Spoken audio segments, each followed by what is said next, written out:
ఉండాలి. సమయాన్ని పోనీయకుండా సద్వినియోగపరచుకోవాలి.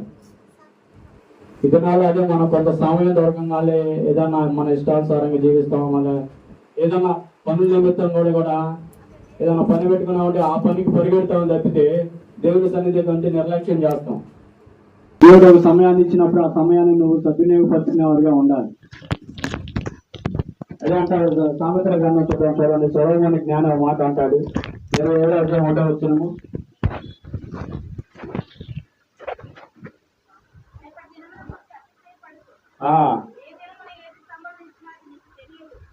చూడండి, రేపటి దినం గురించి అతిశయపడకూడదు. ఏ దినాన ఏం జరుగుతుందో తెలియదు కనుక ఈ సమయాన్ని నువ్వేం చేయాలంటే దేవుని సన్నిధికి వచ్చి దేవుని సన్నిధిలో మొరపెట్టుకోవాలి.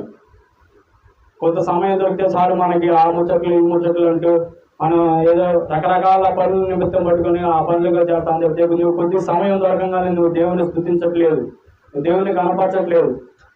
సమయం అన్నది చాలా విలువైంది. ఆ సమయం పోతే మళ్ళీ రాదు. నిన్న దినాన పోతే ఈరోజు వస్తుందా? నిన్న దినం రాదు. సమయం ఉండగానే నువ్వేం చేయాలంటే సద్వినియోగపరచుకోవాలి. అదే అంటారు, దీపం ఉండగానే ఇది చక్క పెట్టుకోవాలంట. అలాగే నువ్వు సమయం ఉండగానే నువ్వు సద్వినియోగపరచుకోవాలా, రక్షించబడాలా, దేవుని వాక్యం వినాలా, దేవునికి లోబడాలా, దేవుని ఎందుకు భయభక్తులు కలిగి జీవించాలా. అంతేగాని మన ఇష్టానుసారం జీవించి ఇవాళ కాకపోతే రేపు వారం వెళ్ళొచ్చులే, ఇంకొక వారం వెళ్ళొచ్చులే మనం అని చెప్పేసి ఏం చేస్తూ ఉంటారంటే మనం దేవుని సమయాన్ని మనం పోగొట్టుకుంటాం. అలా నీవు నేను కూడా ఈ దినాల్లో ఉండకూడదు. దేవుని సన్నిధి అంటే నిర్లక్ష్యం చేయకూడదు. సమయం ఉండగానే నువ్వేం చేయాలి? సద్వినియోగపరచుకోవాలి. సొలొమోను అంటున్నాడు జ్ఞాని మాట, రేపటి దినము గురించి నువ్వు అతిశయింపగలదు. ఏ దినమున ఏమి సంభవించినో నీకు తెలియదు. దినాలు చూస్తే ఎంతో భయంకరంగా ఉన్నాయి. ఇలాంటి దినాల్లో మనం ఏం చేయాలంటే సమయం ఉండగానే మనం సద్వినియోగపరచుకోవాలి. ఇలాంటి సమయం లేక ఎంతో మంది అల్లాడిపోతున్నారు. అట్టి సమయాన్ని దేవుడు నీకు అనుగ్రహించినప్పుడు నువ్వేం చేయాలి? దేవుని సన్నిధికి రావాలి, దేవుని స్తుతించాలి, దేవుని ఆరాధించాలి. అంతేగాని ఏదో నువ్వు నీ ఆస్తుల కోసం నువ్వు నీ దాని ఏదైనా రూపాయి ధనం సంపాదించుకోవడం అని నువ్వు ఆధారపడకూడదు. దేవుని సమయం కోసం నువ్వు ఆధారపడేవాడుగా ఉండాలి. దేవుని సమయానికి రావాలి, సమయానికి వచ్చి దేవుని సన్నిధిని నువ్వు స్తుతించాలి. ఈ రోజు ఏదైనా పని అనుకుంటే ఒక 1000-2000 రూపాయలు పోతాయి అనుకుంటా ఉంటాం. వెళ్ళాల్సిందని అనుకుంటాం, ఖచ్చితంగా వెళ్తాం. ఇక్కడ దేవుని సమయం, దేవుని విలువైంది మీకు అది అర్థం కావట్లేదు. కానీ ఆ 2000 రూపాయలు చూసుకొని ఆ పనికి వెళ్తా ఉంటారు. సుమారు ఉదాహరణకి నేనే ఉన్నానండి, ఇంటికి వస్తే నాకు రోజుకి 2000 వస్తాయి. అలాంటిది నేను ఆదివారం వస్తే ఆపే చేస్తాను. అలాగే దేవుని సన్నిధికి వచ్చేవాడు మనం ఈ లోకమైన ఆస్తి సంపాదించుకోవడానికి నేను అవసరం లేదు. దేవుని కొరకు నువ్వు దేవుని రాజ్యంలో అక్కడ ఆస్తి సంపాదించుకునే వారిగా ఉండాలి. సమయం పోతే మళ్ళీ రాదు. అదే అంటారు చూడండి, యాకోబు పత్రిక 4వ అధ్యాయం 13-14 వచనాలు చదవండి.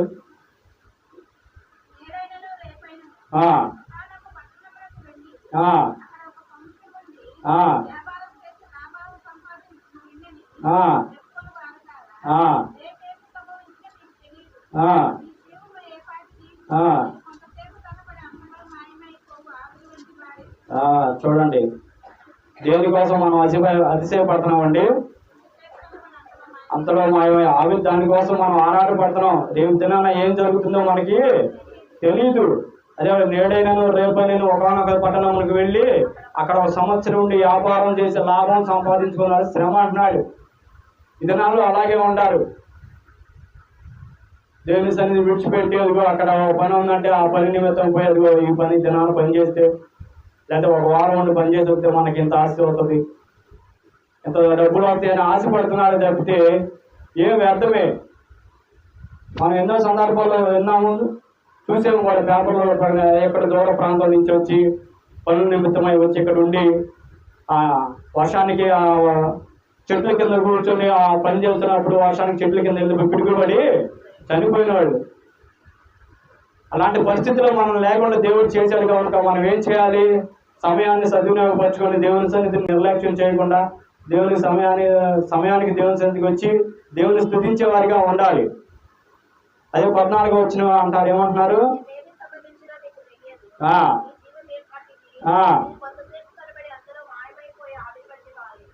చూడండి, రేపటి దినాన్ని గురించి మనం ఎప్పుడు కూడా రేపు ఏమి సంభవించినో మనకు తెలియదు. ఈ దినాన్ని నువ్వేం చేయాలి? ఈ దినాన్ని నువ్వేం చేయాలి? సమయాన్ని సద్వినియోగపరచుకోవాలి. మన జీవితాలు ఎలాంటివి అంటే నీటి మీద బుడగ వంటివి అండి. ఏ క్షణంలో అటు ఆరిపోతుందో తెలియదు. అలాంటి జీవితాల్లో మనం జీవిస్తున్నాం కనుక నీవు నేనేం చేయాలంటే సమయాన్ని సద్వినియోగపరచుకోవాలి. దేవుని సన్నిధిని నిర్లక్ష్యం చేయకుండా దేవుని సన్నిధికి రావాలి. అదే అంటారు, చూడండి లోకాసు వార్త 12:16 చదవండి.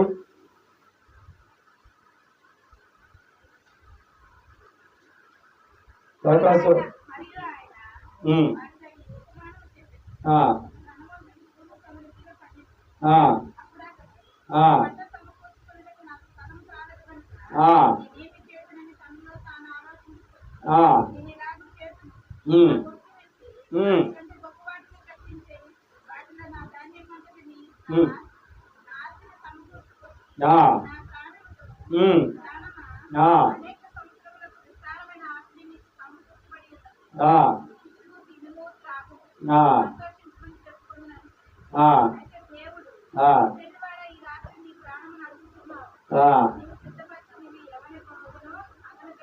చూడండి, ఇక్కడ ఒక ధనవంతుడు ఉన్నాడంట. తన ఆస్తి బాగా సమృద్ధిగా పండిందంట. తను ఏం చేస్తున్నాడు? తన పంటని ఏం చేయాలో తెలియక పట్టులలో సమకూర్చుకుంటున్నాడంట. ప్లేస్ సరిపోక ఇంకా దాన్ని ఏం చేస్తున్నాడంటే వెడల్పు చేసి దాంట్లో ఆస్తిని సమకూర్చుకుంటున్నాడంట. తన పొట్టలో ధాన్యాన్ని కూర్చుకుంటున్నాడంట.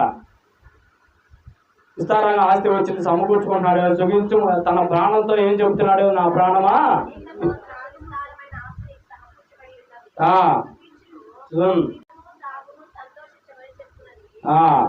చాలు, ఇక్కడ ఆస్తి సంపాదించుకొని తన ప్రాణంతో ప్రాణానికి చెప్పుకుంటున్నాడు అనమాట. ఇన్ని అనేక సంవత్సరాలకు సరిపడా ఆస్తిని నువ్వు సంపాదించుకున్నావు కనుక తినుము తాగుము సుఖించుమని అంటున్నాడు. అయితే ఈ దినాన ప్రభు ఏం చెబుతున్నాడంటే, వెర్రివాడా, ఈ రాత్రి నీ ప్రాణం అడిగితే ఏం చేస్తావు?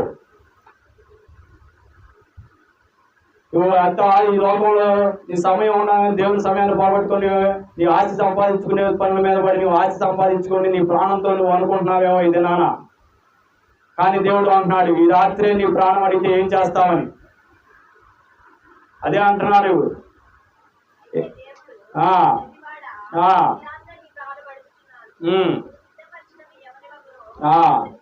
చూడండి, ఎవరెవరిది అవి ఏమైనా పట్టుకెళ్ళగలుగుతాడు? అంత ఆస్తిని కూడా పట్టుకెళ్ళలేడు. ఈ లోకంలో సమకూర్చుకున్న ఆస్తి అంతా ఈ ఆస్తి కూడా ఏదంటే ఈ లోకానుసరమైన ఆస్తి. కానీ దేవుని సన్నిధిలో మనం సంపాదించుకునేది ఏదైనా ఉందంటే దేవుని సమయానికి వచ్చి దేవుని సన్నిధిలో మనం వైభక్తులు కలిగి జీవించి ఒక రక్షణ పొందినప్పుడు మనం అప్పుడు దేవుని సన్నిధిలో ఆస్తి అనేది సమకూర్చుకుంటాం. కానీ ఈ లోకంలో ఉన్న ప్రతిదీ కూడా సమస్తం కూడా వ్యర్థమే, దేనికి ప్రయోజనం ఉండదు. నువ్వు దేవుని సమయాన్ని పోగొట్టుకుని నువ్వు ఎంత ప్రాకులాడినా ఎంత ప్రయాసపడ్డా కూడా ప్రతిదీ వ్యర్థమే. ఈ ఉదయకాల సమయంలో నేను చెప్పేది ఏంటంటే దేవుని సన్నిధిలో ఉదయకాల సమయంలో ప్రతి ఒక్కరూ కూడా దేవుని సమయానికి రావాలి. దేవుని సన్నిధిలో అందరూ స్తుతించి దేవుని కనపరిచేవారిగా ఉండాలి. అలా కాకుండా మన ఇష్టానుసారం మన పనుల నిమిత్తం కనుక చేస్తే దేవుడు ఏమంటున్నాడంటే, అదే అన్న వెలువాడా, ఈ రాత్రి నీ ప్రాణం అడిగితే ఏం చేస్తావు? నువ్వేం తీసుకెళ్తావు? చేస్తా పట్టుకెళ్తావా అని అడుగుతున్నాడు అనమాట. ఈ లోకంలో కాదు కానీ దేవుని పరలోకంలో మనం ఆస్తి సమకూర్చుకునే వారిగా ఉండాలన్నమాట. రేపటి దినం గురించి నువ్వు అతిశయించకూడదు. ఈ దినాన ఏం జరుగుతుందో చూడాలి. ఈ దినాన నీ ఇంట్లోకి రక్షణ వచ్చిందా లేదో చూడాలి. ఈ దినాన నీ కుటుంబంలో రక్షణ ఉందో లేదో చూడాలి. అదే ఒక వ్యక్తిని చూద్దాం. చూడండి, ధనవంతుడు ఉన్నాడు, తన కుటుంబంలో రక్షణ లేక ఆ లోకాసు వార్త చూద్దాం. చూడండి, లోకాసు వార్త 19:5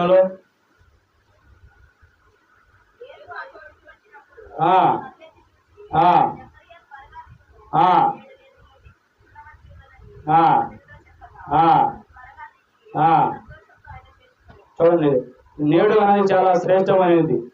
ఇక్కడ జకరియా ఒక వ్యక్తిని చూసుకున్నట్టు చాలా ధనవంతుడు, కానీ ఆయనకి ఏదో ఒక లోటు ఉండి ఏం చేశాడు? దేవుని చూడాలని ఎక్కడికి ఎక్కాడు? ఓ వేరు చెట్టుకి కూకున్నప్పుడు అక్కడే వచ్చి ప్రభు వారు ఏం చేశారు? జకరియా త్వరగా దిగుము, నేడు నేను ఇంట ఉండవలసి ఉన్నది అంటున్నాడు. ఆయన ఆ ఇంటికి రక్షణ తెచ్చుకున్నాడు. నేడు అనేది చాలా శ్రేష్టమైనది. ఇది నానే నువ్వు ఇది నాన్న నువ్వు రక్షించబడాలా.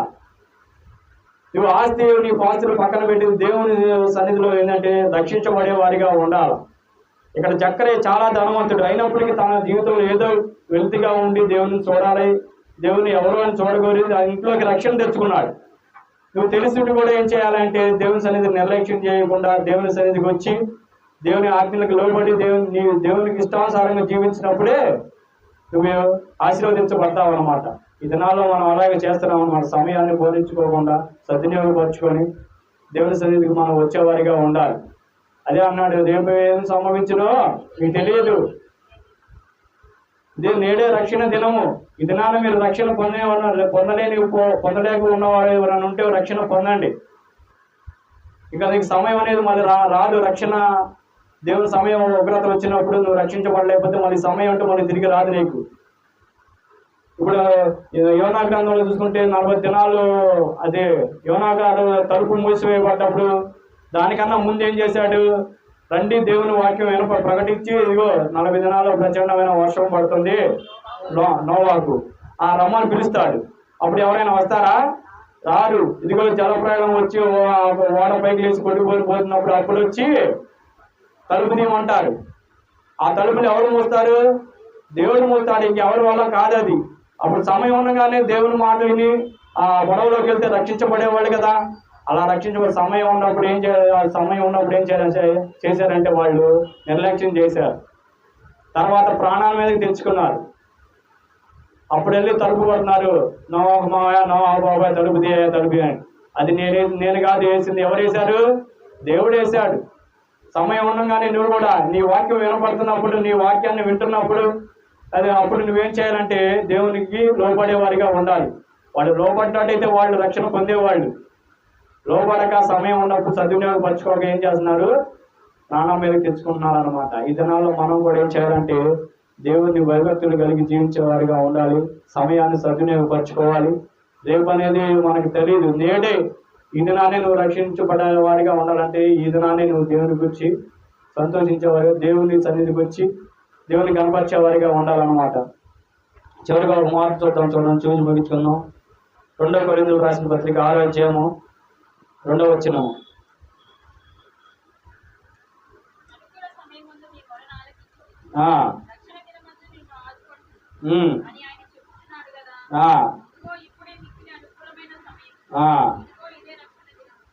చాలండి. ఇదే అనుకూలమైన సమయము. ఇప్పుడే మిక్కిలి అనుకూలమైన సమయము. ఇదిగో ఇదే రక్షణ దినము. ఈ దినం దాటిపోతే మళ్ళీ నీకు దినం రాదు. ఈ సమయం దాటిపోతే మళ్ళీ నీకు సమయం రాదు. కనుక నువ్వేం చేయాలంటే ఈ దినాన్ని నువ్వు రక్షించబడాలి. నీ కుటుంబం రక్షించబడాలంటే నువ్వేం చేయాలంటే దేవుని సన్నిధికి వచ్చి దేవుని ప్రార్థించే వారిగా ఉండాలి, దేవుని స్తుతించే వారిగా ఉండాలి. అలా కాదులే అని చెప్పి దేవుని సమయాన్ని నువ్వు నిర్లక్ష్యం చేసి నీ పనుల నిమిత్తం నువ్వు పోయావనుకుంటే ఏంటి ఏమవుతుంది? దేవుని ఉగ్రత వస్తుంది. ఇతనాలు అలాగే చేస్తున్నాం. ఒక 1000 రూపాయలు అయితే చెప్పాను ఇందాక, ఒక 1000 రూపాయలు వస్తున్నాయి అంటే ఆ దేవుని సన్నిధి ఇవ్వాలి కాదు రేపు వెళ్ళొచ్చులని ఒక నిర్లక్ష్యంతో వెళ్తున్నాం. కానీ మనం దేవుని ఉగ్రతను కోల్చే వారిగా ఉన్నాం అన్నమాట. ఇప్పుడైనా సరే ఏం చేయాలంటే మనం దేవుని ఇదిగో ఇప్పుడే మిక్కిలి అనుకూల సమయము, ఇదే రక్షణ దినము. ఈ దినం గురించి మనం సంతోషించి ఆనందించాలి, కానీ రేపటి దినం గురించి మనకు అక్కర్లేదు. చిన్న ఉదాహరణ ఏం చెప్పాలంటే దాన్ని అంటానే ఉంటారు ప్రతి ఒక్కళ్ళు. అందరూ చూడు అవధానం గడ్డి కోసుకొని సంపాదించుకున్నారు, నువ్వు ఇట్లా ఉన్నావంటే నేను ఒకటే మాట అంటాను, నేను ఏ దినానికి ఆ రోజు నాకుంటే చాలు, నాకేం అంత అవసరం లేదని ప్రతి ఒక్కరికి చెప్పాను నేను ఇదే మాట. ఏ దినానికి ఆ దినాన్ని నాకు దేవుడు సమకూర్చున్నాడు చాలు, నాకు అది నేను ఎక్కువ ఆశ నాకు అవసరం లేదు. ఒక రోజుకి గడ్డి కోసిన 2-3 రోజులు తింటాను నేను అనేవాడిని. కానీ సంపాదించుకోవాలి కాదట్లేదు, కానీ దేవుని సమయాన్ని పక్కన పెట్టి మటుకి సంపాదించుకోకూడదు. అది ఎంత సంపాదించినా కానీ కూడా వ్యర్థమే. దేవుని సమయాన్ని పనికుండా ఇది నేను సద్వినియోగపరుచుకునే వారిగా ఉండాలన్నమాట. ఈ వాక్యం అందరికీ అర్థమైనది కోరుకున్నాను. చిన్న ప్రార్థన చేసుకుందాం. మహాపరిశుద్ధుడా మహానతుడా నాయన, నీ ఘనమైన నామానికి వందనాలు స్తోత్రాలు నా ప్రభా. ఇది సూటిగా నాతో మాట్లాడా నా ప్రభా. అయ్యా నేనైతే నా ప్రభా ఇదిగో నాతో నీ లోకానుసారమైన ప్రభావ జీవిస్తున్నాను ప్రభా. అయ్యో సమయాన్ని సద్వినియోగపరచుకోలేకపోతున్నాను ప్రభా, దయతో నన్ను క్షమించండి నా ప్రభా. అయ్యా నా ప్రభా ఈ లోకంలో ఆస్తి సమకూర్చుకునే దాని మీద ప్రయాసపడుతున్నాను, కానీ నా ప్రభా నీ పరలోక రాజ్యంలో అయ్యా నీ జీవ గ్రంథంలో నా పేరు ఉండడానికి నేను ప్రభావ నేను ప్రయాసపడుతున్నాను ఏదో తెలియట్లేదు ప్రభు, నన్ను ఒకసారి మీరు జ్ఞాపకం చేసుకుని నా ప్రభావ. అయ్యా నేడు అనేది చాలా శ్రేష్టమైనదని సెలవిస్తున్నారు నా ప్రభావ. ఇదిగో జక్కయ్య అంత ఆస్తిపరైనప్పటికీ నా ప్రభావ ఆయన జీవితంలో ఏదో కొరతుండి ఆ దేవుడిని చేర్చుకోవాలి. దేవుడు ఎవరో ఆయన చూడబోయి వెళ్ళాడు నా ప్రభావ, కానీ ఆయన ఇంట చేర్చుకున్నాడు నా ప్రభావ. ఇది నాన్న కూడా నా ప్రభావ, నేను నా ఇంట నిన్ను చేర్చుకునేవారిగా, నా కుటుంబంలోకి నిన్ను ఆహ్వానించేవారిగా ఉంటాను, నాకు సహాయం తెచ్చామని. అలాగే మరి ముఖ్యంగా నా ప్రభావ నీ సమయాన్ని పోనీకి నేను సద్వినియోగపరుచుకునే వారిగా ఉంటాను, నాకు సహాయం దయచేయమని. అయ్యా నీ సమయం చాలా విలువైంది కనుక ప్రభావ, అయ్యా అదిగో నా ప్రభావ ఈ సమయం ప్రభావ లేక ఎంతో మంది అలాడిపోతున్నారు నా ప్రభావ. అట్టి సమయాన్ని మాకు అనుగ్రహించి నీ సన్నిధానంలో నిలబెట్టడానికి నీకు వందనాలు తెలియజేసుకుంటున్నాను ప్రభావ. ఈ యొక్క ప్రార్థన మీ పాసని చేర్చుకోమని యేసుక్రీస్తు వారి పరిశుద్ధ నామములో ప్రార్థించి వేడుకుంటున్నాం తండ్రి. ఆమేన్. ఆమేన్. చిన్న పల్లవి పడండి. త్వరగా పడాలి.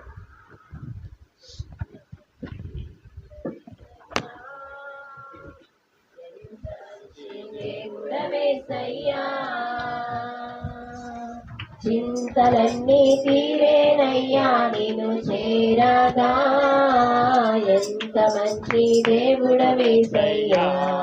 నా చింతలన్నీ తీరేనయ్యా నిన్ను చేరగా, ఎంత మంచి దేవుడవేసయ్యా.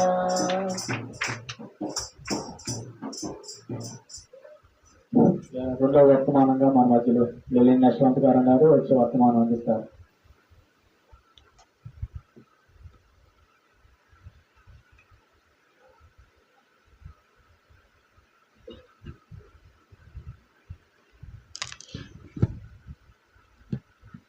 వచ్చిన ప్రతి ఒక్క సంఘస్థులకి యేసుక్రీస్తు వారి పేరిట వందనాలండి. అందరం కళ్ళు మూసుకున్నట్లయితే చిన్న ప్రార్థన చేసుకుని వాక్య భాగంలోనికి వెళ్దాము.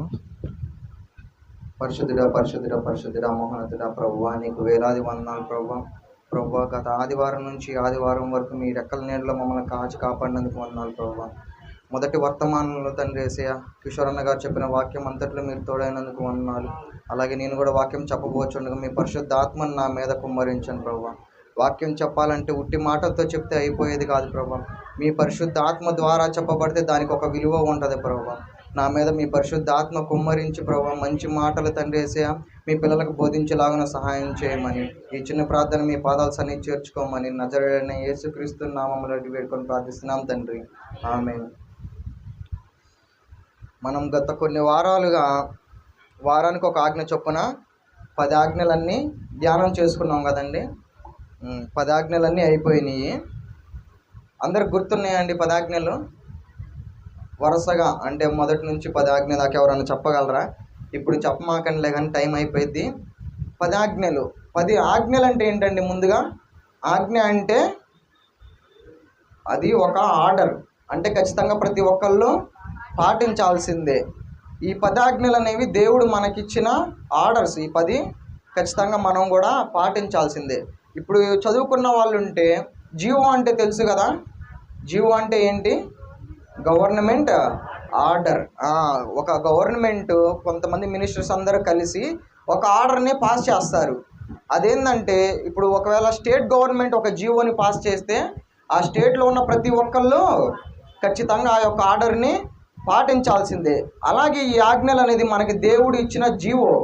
జీవో అంటే ఇక్కడ ఈ 10 ఆజ్ఞలు జీవో అంటే గాడ్స్ ఆర్డర్. ఈ ఆర్డర్స్ అన్నిటిని మనం ఖచ్చితంగా తప్పకుండా పాటించాల్సిందే క్రైస్తవుడు అంటే. ఇప్పుడు మనం ఈ 10 ఆజ్ఞల్లో చూసుకుంటే ప్రతి ఒక్క ఆజ్ఞ మన జీవితంలో ప్రతి చోట మేరతానే ఉన్నాం. ఏది మనం సక్రమంగా పాటించట్లేదు. ఏదో ఒక ఆజ్ఞ ప్రతిరోజు మనం ఈ 10 ఆజ్ఞల్లో ప్రతిరోజు మనం ఈ 10 ఆజ్ఞలన్నింటినీ ఖచ్చితంగా మేరతానే ఉన్నాం. ఏది సవ్యంగా మనం పాటించట్లేదు. మనం ఒక గవర్నమెంట్ ఆర్డర్ని ఎవరన్నా పాటించకుండా దాన్ని నెగ్లెక్ట్ చేయగలరా? చేయలేరు. ఈ లోకానుసారంగా రాజకీయ నాయకులు రిలీజ్ చేసిన ఒక గవర్నమెంట్ ఆర్డర్ని మనం మేరాలంటే భయపడతాము. అదే దేవుడు ఇచ్చిన ఈ జీవోని గాడ్స్ ఆర్డర్ని మాత్రం మనం సింపుల్గా మీరిపోతున్నాం. పాటించలేదు. ఒక భయం అనేది మనకి ఉండట్లేదు ఆ యొక్క ఆర్డర్ని మనం మీరేటప్పుడు. దేనికని అలా? ఎన్నో కారణాలు అయి ఉండొచ్చు. దేవుడు అంటే మనకు ముందుగా లెక్కలేనితనం. దేవుడు ఏం చేస్తాడు? ఇప్పుడు నేను బాధతో ఉన్నాను, కన్నీళ్ళతో ప్రార్థన చేస్తే మళ్ళీ దేవుడు నన్ను కనికరిస్తాడనే ఒక ఉద్దేశంతో మనం దేవుని అంటే గాడ్స్ ఆర్డర్ని మనం నెగ్లెక్ట్ చేస్తున్నాం. కానీ అలా చేయకూడదు. దేనికంటే ఇప్పుడు మనం చూసుకున్నట్లయితే ఇప్పుడు నేనే ఉన్నాను, మా తల్లిదండ్రుల మాట వినకుండా ఏ కాడికి వాళ్ళు ఎంత గద్దించినా కానీ వినకుండా జీవితాంతం అట్లనే చేస్తే నన్ను ఇంకోసారి ఎవరైనా హెచ్చరిస్తారా? తల్లిదండ్రులు హెచ్చరించరు. వీడి జీవితం ఇంతే లేరా అని వదిలేస్తారు. అయితే దేవుడు కూడా ఒకానొక సమయంన ఇప్పుడు మనం దేవుని మాటలు వినకుండా ఈ 10 ఆజ్ఞలు పాటించకుండా అట్లా మన జీవితాన్ని గడిపేస్తూ ఉంటే ఒకానొక సమయంన దేవుడు మనల్ని వదిలేస్తాడంట. ఇప్పుడు దేవుడు మనల్ని శిక్షిస్తే ఒక విధంగా కొద్దిగా మనం దేవుడిని ప్రార్థించి ఆ శిక్షను తగ్గించుకునేలా చేసుకోగలం. కానీ దేవుడు వదిలేస్తే మాత్రం అసలు మనం తట్టుకోలేము. అది చాలా దారుణంగా ఉంటుందంట దేవుడు వదిలేస్తే. అది మనం ఇద్దరు మనుషుల్ని చూసుకుందాం మనం బైబిల్లో. దేవుడు వదిలేస్తే ఎలా ఉంటుంది అనేది. అందరూ పరిశుద్ధ గ్రంథాన్ని తెరిచినట్లయితే మొదటి సమూయేలుకు రాసిన గ్రంథము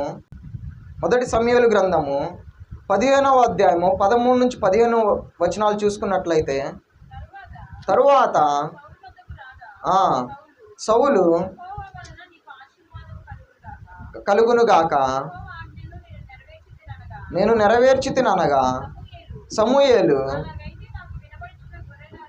గొర్రెల అరుపులను ఎడ్ల రంకెలను ఎక్కడివి అని అడిగాను. అందుకు సౌలు తీసుకొని వచ్చిరి నీ దేవుడైన యెహోవాకు బలులను అర్పించుటకు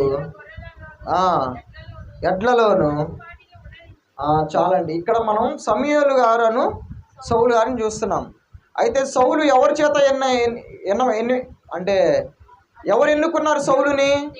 దేవుడే కదా ఎన్నుకుంది. ఇశ్రాయేలులకు రాజుగా దేవుడు సౌలుని అభిషేకించి ఎన్నుకున్నారు.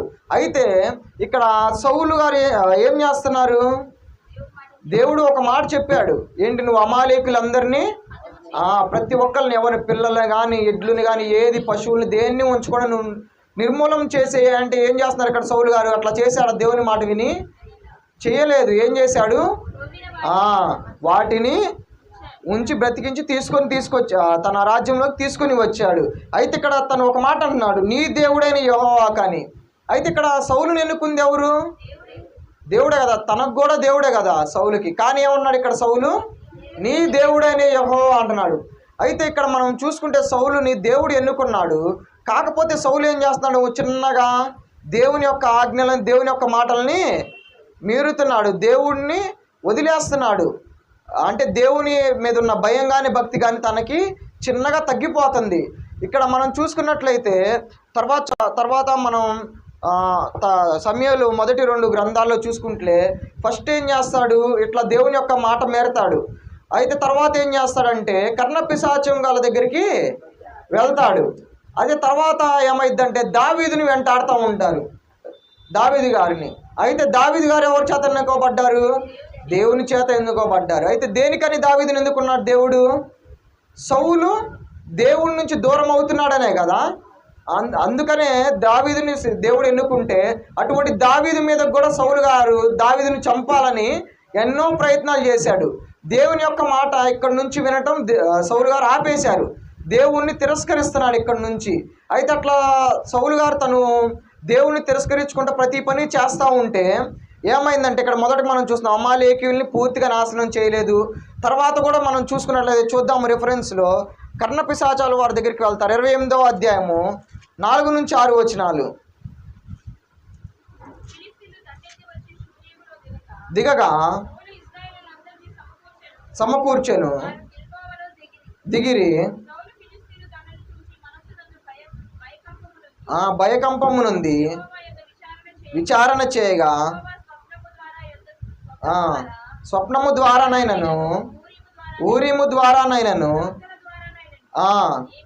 ఏమీయు సెలవేయక ఉండెను. అంటే ఇక్కడ చూస్తున్నారా దేవుడు ఏం చేస్తున్నాడు? సౌలుకి ఏమి సమాధానం ఇవ్వట్లేదు. అంటే ఏం చేశాడు దేవుడు? సౌలుని వదిలేశాడు. ఇంకా దేవుడు ఈయన ఇంకా నా మాట వినట్లేదు, నేను చెప్పింది ఏది పాటించట్లేదు అని సౌలుని వదిలేశాడు. తర్వాత సౌలు గారు ఎక్కడికి వెళ్తున్నారు చూడండి. అప్పుడు సౌలు కనుగొనుడి ఆజ్ఞయ్యగా వారు చిత్తము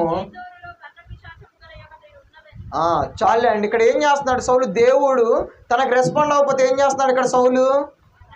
కర్ణపిశాచాల వారి దగ్గరికి వెళ్తున్నాడు. ఇక్కడ మనకి చెప్పాడు కదా క్లియర్గా, దేవుడు సౌలు గారికి అసలు సమాధానం అనేది ఇవ్వట్లేదు, అంటే సౌలుని వదిలేశాడు. అయితే ఇక్కడ మనం చూస్తున్నాము దేవుడు క్లియర్గా సౌలుని వదిలేశాడు. ఎందుకని? సౌలు దేవుని యొక్క మాట వినట్లేదు, దేవుని యొక్క ఆజ్ఞలని పాటించట్లేదు.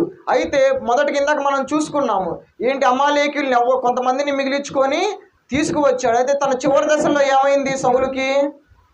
తను మరణశయ్య మీద ఉండగా, అంటే యుద్ధంలో తను చనిపోవచ్చుండగా, 2 సమూయేలు గ్రంథం చూడండి 1వ అధ్యాయం 6 నుంచి 10 వచనాలు. అతని తండ్రి 6 నుంచి వచ్చినప్పుడు ఆనుకొని ఉండెను, రౌతులను చూచి పిలిచెను.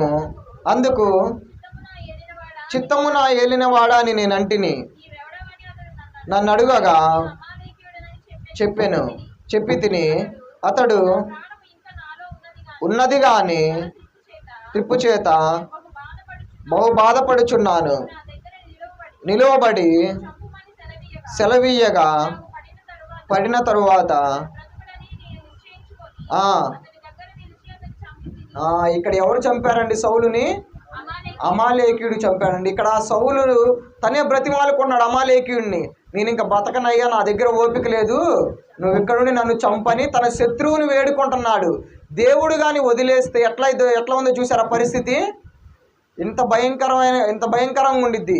చావు కోసం మనమే వెతుక్కుంటా వెళ్తాము, ఎవరు నన్ను చంపయ్యా అని అడుగుతాము. అందుకని దేవుని యొక్క ఆజ్ఞలు మీరినా లేదా దేవుని మాటలు వినకుండా అట్లా నువ్వు జీవించినా కానీ దేవుడు వదిలేస్తే చావు అనేది ఇలా ఉండిద్ది. అందుకని మనం ఏం చేయాలంటే దేవుణ్ణి ఎప్పుడు మనం విడిచిపెట్టకూడదు, దేవుని మాటలను ఎప్పుడు వ్యతిరేకించకూడదు. దేవుడు చెప్పిన ప్రతిదీ మనం పాటిస్తూ ఉండాలి. మన కోసమని దేవుడు ఎంతగానో ఆలోచించి మన మీద ప్రేమతో మనకి దేవుడు 10 ఆజ్ఞలను ఇస్తే మనం ఏం చేస్తున్నాం? వాటిని పాటిస్తున్నామా? పాటించట్లేదు, విని వదిలేస్తున్నాము. మనం ఏం చేయాలి? వాటిని విని మనం వాటి ప్రకారం జీవించాలి. అప్పుడే దేవునికి ఇష్టమైన కుమారుడు లేదా కుమార్తెలుగా మనం ఉంటాము. అంతేకాని దేవుడు ఇచ్చిన ఆజ్ఞలను మనం పక్కన పెట్టేసి మన ఇష్టానుసారంగా జీవిస్తే దేవుడు ఏం చేస్తాడు? మనల్ని వదిలేస్తాడు. దేవుడు మనల్ని శిక్షించడు, ఒక మాట అండు, ఏమండు, ఏం చేస్తాడు? దేవుడు వదిలేస్తాడు. దేవుడు వదిలేస్తే ఏమైద్ది? సౌలు ఎలాగైతే నన్ను చంపయ్యా అని ప్రాధేయపడ్డాడు, తన శత్రువుల్ని, అమాలేకులు అంటే ఎవరు? ఇశ్రాయేలీయులకి బద్ధ శత్రువులు, అటువంటి ఒక అమాలేకుడిని నన్ను చంపయ్యా అని ప్రాధేయపడ్డాడు. మనం అటువంటి దరిద్రమైన స్థితిని మనం తెచ్చుకోకూడదు. ఏం చేయాలి? మనం దేవుని యొక్క మాటల్ని, ఆయన యొక్క ఆజ్ఞల్ని గైకొనాలి. మనం మరొక వ్యక్తిని చూద్దామండి. మత్తయి సువార్త 26వ అధ్యాయము 14 నుంచి 16 వచనాలు. ఇస్కరియోతు యోధా ప్రధాన యాజకుల యొద్దకు వెళ్ళి అప్పగించిన ఎడల వారిని అడిగాను, తూచి వానికి ఇచ్చిరి. చాలండి. ఇక్కడ ఎవరిని చూస్తున్నాం మనం? ఇస్కరియోతు యూదా. ఎవరు అతను? దేవుడు యేసు ప్రభు వారు నియమించుకున్న 12 మంది శిష్యుల్లో ఈయన ఒకడు. మొదటి నుంచి యేసు ప్రభు వారితోనే ఉంటున్నాడు, యేసు ప్రభు వారితో తిరుగుతున్నాడు. యేసు ప్రభు వారు అక్కడికి వెళ్తే అక్కడ ఉంటున్నాడు. ఎన్నో అద్భుత కార్యాలు చూశాడు, ఎన్నో ఆశ్చర్య కార్యాలు, ఎన్నో స్వస్థతలు. యేసు ప్రభు వారు ఏది చేస్తే అవన్నీ చూస్తూ ఉన్నాడు. 5 రొట్టెలు 2 చేపల విషయంలో కూడా, అక్కడ జరిగిన సందర్భంలో కూడా ఇస్కరియోతు యోధా గారు ఉన్నారు. ఇన్ని చూస్తూ ఉంటా ఏం చేస్తున్నాడు ఇస్కరియోతు యోధా? ఇక్కడ యేసు ప్రభు వారిని అప్పగించే ప్రయత్నం చేస్తున్నాడు. అయితే యేసు ప్రభు వారు అంటారు తర్వాత 21వ వచనం నుంచి చూడండి, వారు భోజనము చేయుచుండగా ఆయన, మీలో ఒకడు నన్ను అప్పగించునని చెప్పుచున్నాను నేను. బహు దుఃఖపడి ప్రతి వాడును, ప్రభువా నేనా ఆయనను అడుగగా ఆయన, వాడెవడు అప్పగించువాడు, చాలే అండి. అయితే అక్కడ తర్వాత మనకి చెప్తాడు 25వ వచనం చూడండి. ఆయనను అప్పగించిన యూదా బోధకుడా నేనా అని అడుగగా ఆయన నీవన్నట్టే అనను. ఇక్కడ ప్రతి ఒక్కళ్ళు చెప్తున్నారు నేనా అని అడుగుతుంటే ఇస్కరియోతు యూదా కూడా అడిగాడు. అడిగితే యేసుప్రభు వారు ఏమన్నారు? నీవన్నట్టే, అంటే నువ్వే నన్ను అప్పగించేది అన్నాడు. అప్పుడైనా మారాలి కదా ఇస్కరియోతు యూదా. మారాడా? మారలేదు. అయితే ఇక్కడ యేసుప్రభు వారు ఏమన్నా చెప్పాడా ఇస్కరియోతు యూదా ఏమన్నా అన్నాడా? నువ్వు మారయ్యా, నన్ను అప్పగించొద్దయ్యా అని ఏమన్నా అన్నాడా? ఏమీ అనలేదు యేసుప్రభు వారు. సైలెంట్గా అట్లా నీవు అన్నట్లే అన్నాడు. అంతే కదా. ఎందుకని యేసుప్రభు వారు ఏమనలేదు? ఏం చెప్తాడు యేసుప్రభు వారు ఇస్కరియోతు యూదాకి? మొదటి నుంచి నాతో పాటే ఉన్నాడు, నేను చేసే ప్రతి క్రియలను ఆయన చూస్తూ ఉన్నాడు, నేను చేసే ప్రతి ప్రార్థనలో నాతో పాటు నా పక్కనే ఉన్నాడు, నేను చేసే అద్భుతాల్లో నా పక్కనే ఉన్నాడు. కానీ అటువంటి మనిషి నన్నే అప్పగిద్దాం అనుకుంటే ఆయన ఏం చెప్తాడు? యేసుప్రభు వారు ఏం చెప్పలేడు. అవును కదా. అయితే చివరికి ఏమైంది? తనంతటికి తానే ఉరిపోసుకున్నాడు. చూడండి 27వ అధ్యాయంలో 4వ వచనం నుంచి, అప్పగించి పాపము చేసి తినని చెప్పాను, వారు దానితో మాకేమి చెప్పగా పారవేసి పోయి ఉరిపెట్టుకొనెను. ఏం చేశాడంట? ఉరిపెట్టుకున్నాడంట తనంతట తానే. మరణాన్ని తనే వెళ్ళి తనంతట తానే మరణించాడు. ఇక్కడ యేసుప్రభు వారిని అప్పగించటం ఎందుకు? తర్వాత పశ్చాత్తాపం పొంది ఉరిపెట్టుకోవటం ఎందుకు? తను ముందే యేసుప్రభు వారితో ఉన్నాడు, యేసుప్రభు వారితో నడిచాడు. అటువంటి వ్యక్తి కూడా దేవుణ్ణి అప్పగించాలని చూసి ఏం చేశాడు? దేవుణ్ణి అప్పగించాడు. యేసుప్రభు వారిని అప్పగించి తను ఏమన్నా సంపాదించుకున్నాడా? ఏమీ సంపాదించుకోలేదు. ఏం చేశాడు? మరణాన్ని కొని తెచ్చుకున్నాడు. సౌలు ఎలాగైతే దేవుని మాటలు వినకుండా దేవునికి విరోధంగా చేసి తను ఎలాగైతే మరణాన్ని తన శత్రువు ద్వారా శత్రువులను అమాలేకులను బ్రతిమాలుకొని ఎలాగైతే చనిపోయాడో అట్లానే ఇక్కడ ఇస్కరియోతు యూదా తను కూడా యేసు ప్రభు వారిని అప్పగించి తనకు తానే అట్లా ఊరి పెట్టుకున్నాడో మన పరిస్థితి కూడా దేవుని యొక్క మాటలు వినకపోతే మన పరిస్థితి కూడా ఇలానే ఉంటుంది. దేవుడు కానీ మనల్ని వదిలేస్తే, అంటే ఏ మాట చెప్పకుండా దేవుడు మనల్ని శిక్షించకుండా చెప్పించకుండా వదిలేస్తే ఇంత దారుణంగా ఉంటుంది.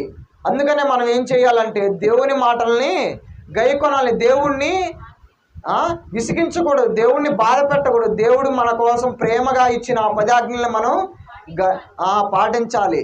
మనం ఆ 10 ఆజ్ఞల్ని మనం ఈ 10 వారాలు ధ్యానం చేసుకున్నాం. ఎంతమంది పాటిస్తున్నారండి 10 ఆజ్ఞల్ని? చాలా తక్కువ మంది ఉంటారు. నేను కూడా ఈ రోజు నుంచి దేవునికి ఒక ప్రమాణం చేస్తున్నాను. ఏంటంటే నేను కూడా 10 ఆజ్ఞల్లో దేన్ని తప్పనని ఈరోజు ఈ బల్ల సాక్షిగా, అంటే బలిపీఠం సాక్షిగా నేను ఈ రోజు నుంచి దేవుని ఎదుట మాట ఇస్తున్నాను. మీరు కూడా అండి ఏం చేస్తాం? ఇప్పుడు మనం ఒక సరుకులు రాసుకుంటాం, ఒక స్లిప్లో సరుకులు రాసుకొని కొట్టుకెళ్ళి సరుకులు తీసుకున్న తర్వాత ఏం చేస్తాం? ఒక్కొక్క సరుకు వచ్చిందా లేదని టిక్ చేసుకుంటూ ఉంటాం. అట్లా ఒక 10 ఆజ్ఞలను మనం కూడా ఒక లిస్టులో రాసుకొని ప్రతిరోజు ఈరోజు నేను ఆజ్ఞ పాటించానని టిక్ చేసుకుంటూ ఉంటే ఎంత బాగుంటుంది. అది తర్వాత మనకి అలవాటు అయిపోతూ ఉండేది 10 ఆజ్ఞలను పాటించడం అనేది. కానీ మనం ఏం చేస్తాం? 10 ఆజ్ఞలను మనం కేవలం ఈ మందిరంలో ఉన్నంతసేపే మన మనసులో ఉంటే కానీ వెళ్ళిపోయిన తర్వాత ఒక్క ఆజ్ఞ కూడా మనకి గుర్తుకు రాదు. రోజువారీగా మనం ఏం చేస్తాం? 10 ఆజ్ఞల్ని మీరతానే ఉంటాం. నువ్వు అట్లా దేవుడు చూస్తూ ఉంటాడు, 1, 2, 3 సార్లు అట్లా చూస్తా ఒకానొక సమయంలో దేవుడు ఏం చేస్తాడు? నిన్ను వదిలేస్తాడు. దేవుడు వదిలేస్తే ఎట్లా ఉంటుందో ఇప్పుడు చెప్పుకున్నాం కదా, మన పరిస్థితి కూడా అట్లానే ఉంటుంది. లేదు నేను అట్లా కాదయ్యా, నేను ప్రతి ఆదివారం ఏం చేస్తానంటే మంచి చందా ఇచ్చుకుంటాను, దేవుడు నన్ను క్షమిస్తాడు ఆయన ఇచ్చిన చందాల్లో. లేదా నేను ప్రతి వారం వచ్చి ప్రార్థన చేసుకుంటాను, ఈ వారం చేసిన తప్పులన్నిటికీ నేను క్షమాపణ కోరుకుంటానంటే ఆయన అట్లా వదిలేయడు. మనం ఏం చేయాలంటే మనం ఒకసారి ఒక తప్పు చేస్తే ఆ తప్పుని ఒప్పుకొని అంతవరకే దాన్ని ఇంకా విడిచిపెట్టేసేయాలి. కానీ మనం ఏం చేస్తాం? మళ్ళీ అదే తప్పు చేసి మళ్ళీ నెక్స్ట్ ఆదివారం ఏం చేస్తాం? ఇక్కడికి వచ్చి నేను దశంభాగాలు బాగేస్తాను, లేదా నేను చందాలు బాగేస్తాను, దేవుడు నన్ను క్షమిస్తాడుగా అంటే కుదరదు. ఇక్కడ ఇందాక సౌలు గారు ఏం చేశాడు? సౌలు బాగా బలిసిన వాటిని క్రూపట్టిన వాటిని తీసుకొచ్చాడు.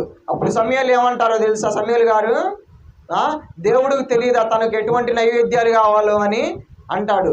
నువ్వేం దేవుడికి తేవాల్సిన అవసరం లేదు. దేవుడికి కావాల్సిన నైవేద్యం ఎవరు? మన హృదయమే దేవునికి, విరిగి నలిగిన హృదయమే దేవునికి ఇష్టమైన బలి. మనం అట్లా దేవుని యొద్ద ఉండాలి. అంతేగాని మనం ఆదివారం నుంచి మళ్ళీ శనివారం దాకా, ఇక్కడ ఆదివారం నుంచి బయటికి వెళ్ళిన తర్వాత ఈ 10 ఆజ్ఞలను మర్చిపోయి మళ్ళీ ఆదివారం వచ్చి ప్రార్థన చేసి అది కుదిరే పని కాదు. దేవుడు చూస్తూ ఉంటాడు, చివరికి ఏం చేస్తాడు?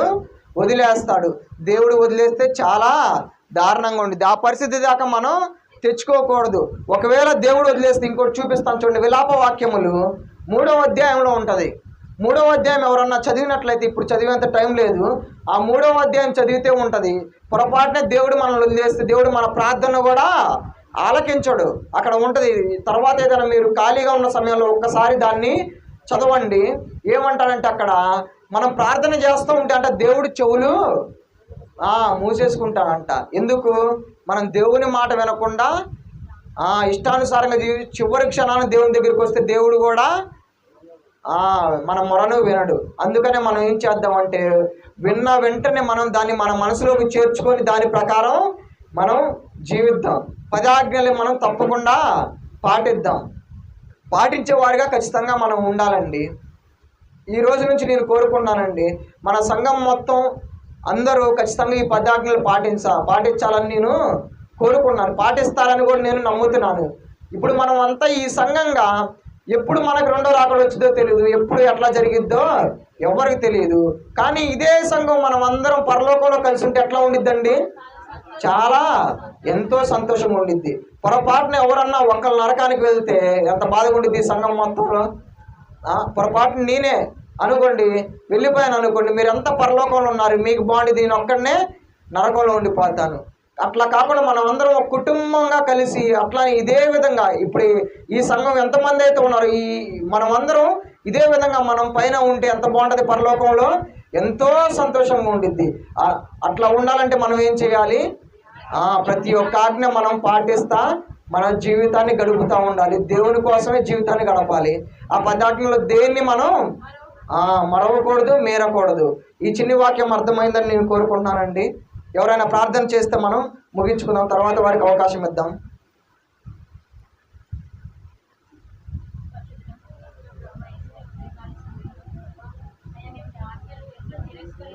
అవును ప్రభువా, అవును ప్రభువా. ఒకవేళ మీరు మమ్మల్ని వదిలేస్తే ఎంతో దారుణంగా ఉంటుంది ప్రభువా. మేము ఊహించను కూడా లేము ప్రభువా. అవును ప్రభువా, అవును ప్రభువా. వాటిని పెడచెవున పెడుతున్నాం ప్రభువా. అవును ప్రభువా, అవును ప్రభువా. ముందుగానే తండ్రి మేము మా పాపాలను ఒప్పుకొని నీ ప్రకారం జీవించేలా సహాయం దయచేయండి ప్రభువా. సహాయం దయచేయండి ప్రభువా. అవును ప్రభువా, అవునయ్యా, చేయమని చిన్న ప్రార్థన మీ పాదాలు సరి చేర్చుకోమని తండ్రి. ఆమేన్, ఆమేన్.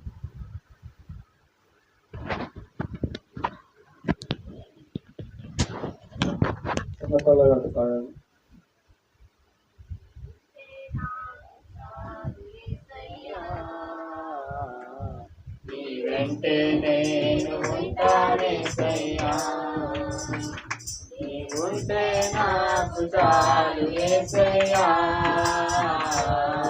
నీ వెంటే నేను ఉంటానేసయ్యా, మాట చాలయ్యా, నీ చూపు చాలయ్యా, నీ తోడు చాలయ్యా, నీ నీడ చాలయ్యా, నీ తోడు చాలయ్యా, నీ చూపు చాలయ్యా, నీ తోడు చాలయ్యా, నీ నీడ చాలయ్యా. నీవుంటే నాకు చాలు యేసయ్యా, నీ వెంటే నేను ఉంటానేసయ్యా. మన మధ్యలో అజయా శాస్త్రి గారు ఉన్నారు, వచ్చి వర్తమానం అందిస్తారు.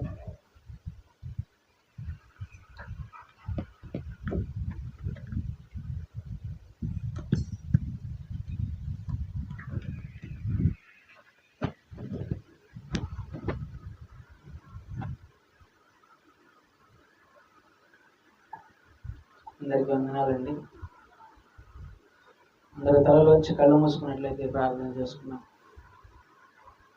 ప్రేమ కలిగిన మా దేవ, కృప కలిగిన మా తండ్రి, బంగారు పదాలు వందనాలు, స్తుతులు, స్తోత్రాలు దేవుని మధ్యాహ్న కాల సమయంలో తండ్రి నాయన ఇక్కడ మేము కూడుకొని తండ్రి నేను స్థుతించడానికి, నేను కనపరచడానికి ఉండగా ప్రభా, ఏ దుష్టుడికి చోటు లేకుండా తండ్రి నాయన ఆది నుంచి అంతం వరకు మీరే తోడుగా ఉండండి.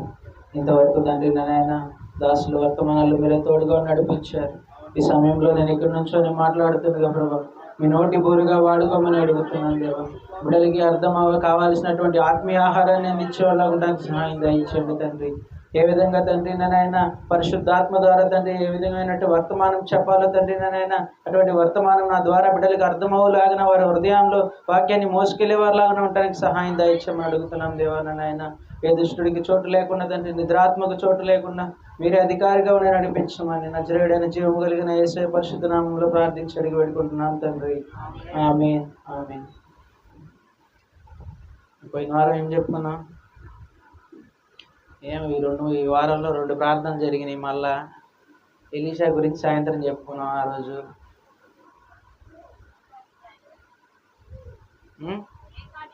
సంఘం గురించి తెలుసుకున్నాం మనం పోయిన ఆదివారం. అంతేలే, ఆదివారం సాయంత్రం ఒకటి జరిగింది, మంగళవారం ఒకటి జరిగింది. బుక్ తిప్పినా ఆ రెండిట్లో ఏదో కనిపించింది. సరే, వాక్యంలోకి వెళ్దాం. ఇర్మియా గ్రంథం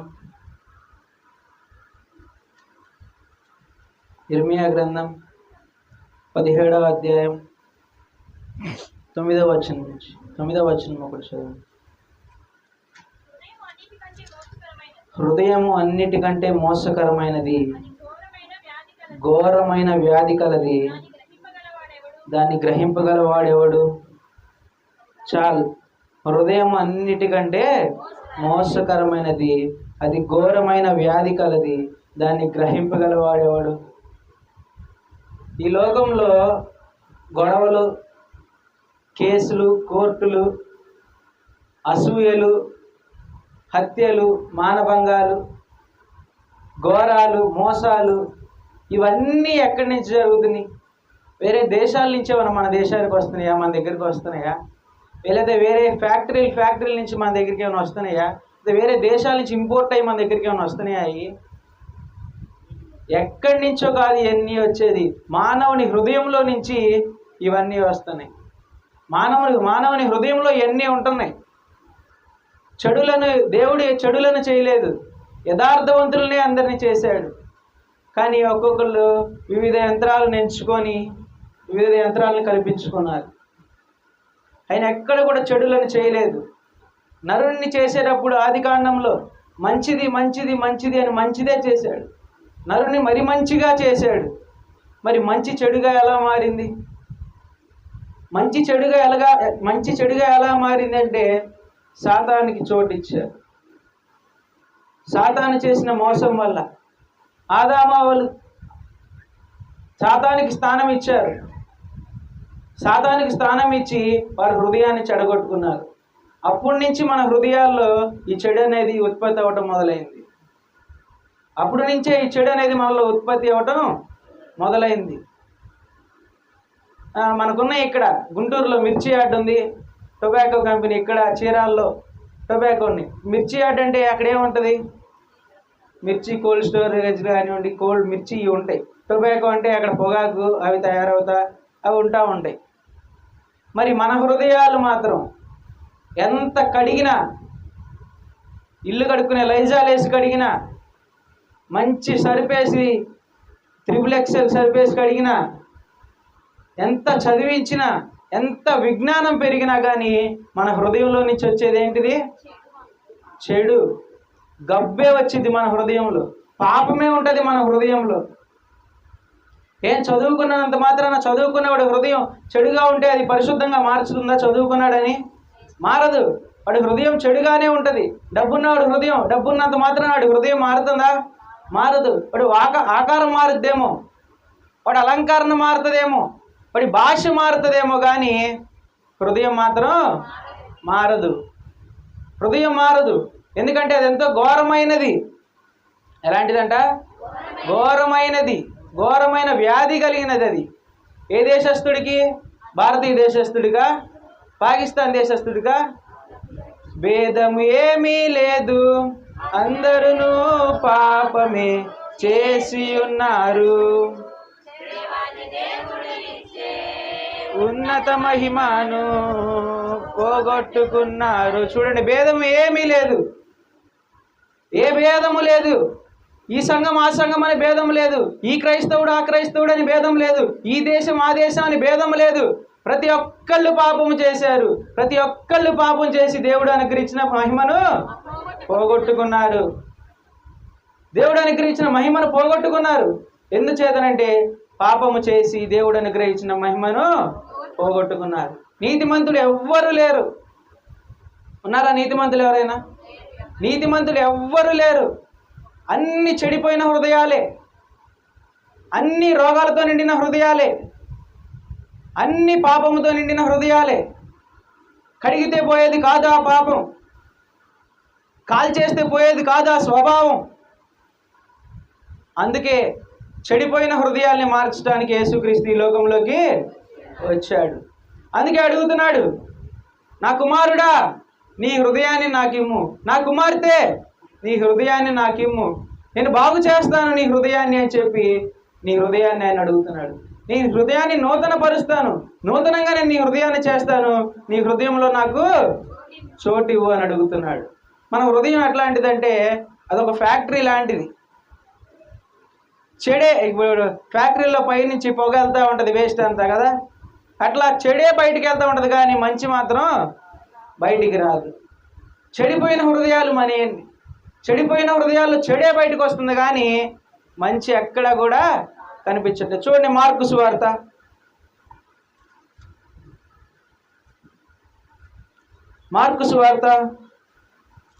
7వ అధ్యాయం 21వ వచనం. మనుష్యుల హృదయములో నుండి దురాలోచనలను, జారత్వములను, దొంగతనములను, నరహత్యలను, వ్యభిచారులను, లోభములను, చెడుతలములను, మత్సరమును, దేవదూషణయు, అహంభావమును, అవివేకమును వచ్చును చెప్పాను. చాలు. చూడండి, ఇవన్నీ ఎక్కడ ఉంటున్నాయి అంట? లోపల నుండి. లోపల నుండి అనగా మనుష్యుడి హృదయంలో నుండి వస్తున్నాయి.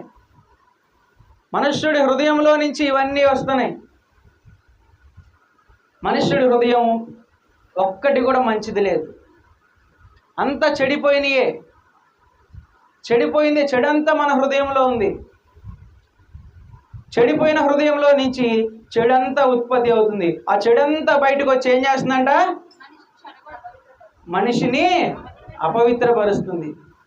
ఆ చెడంతా బయటకు వచ్చి మనిషిని అపవిత్రపరుస్తుంది.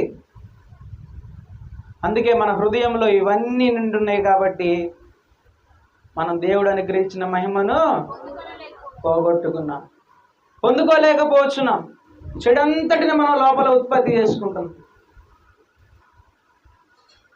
హృదయం ఎప్పుడైతే పరిశుద్ధంగా ఉంటుందో అప్పుడు మన బ్రతుకులు పరిశుద్ధంగా, మన బ్రతుకులు మారుతాయి.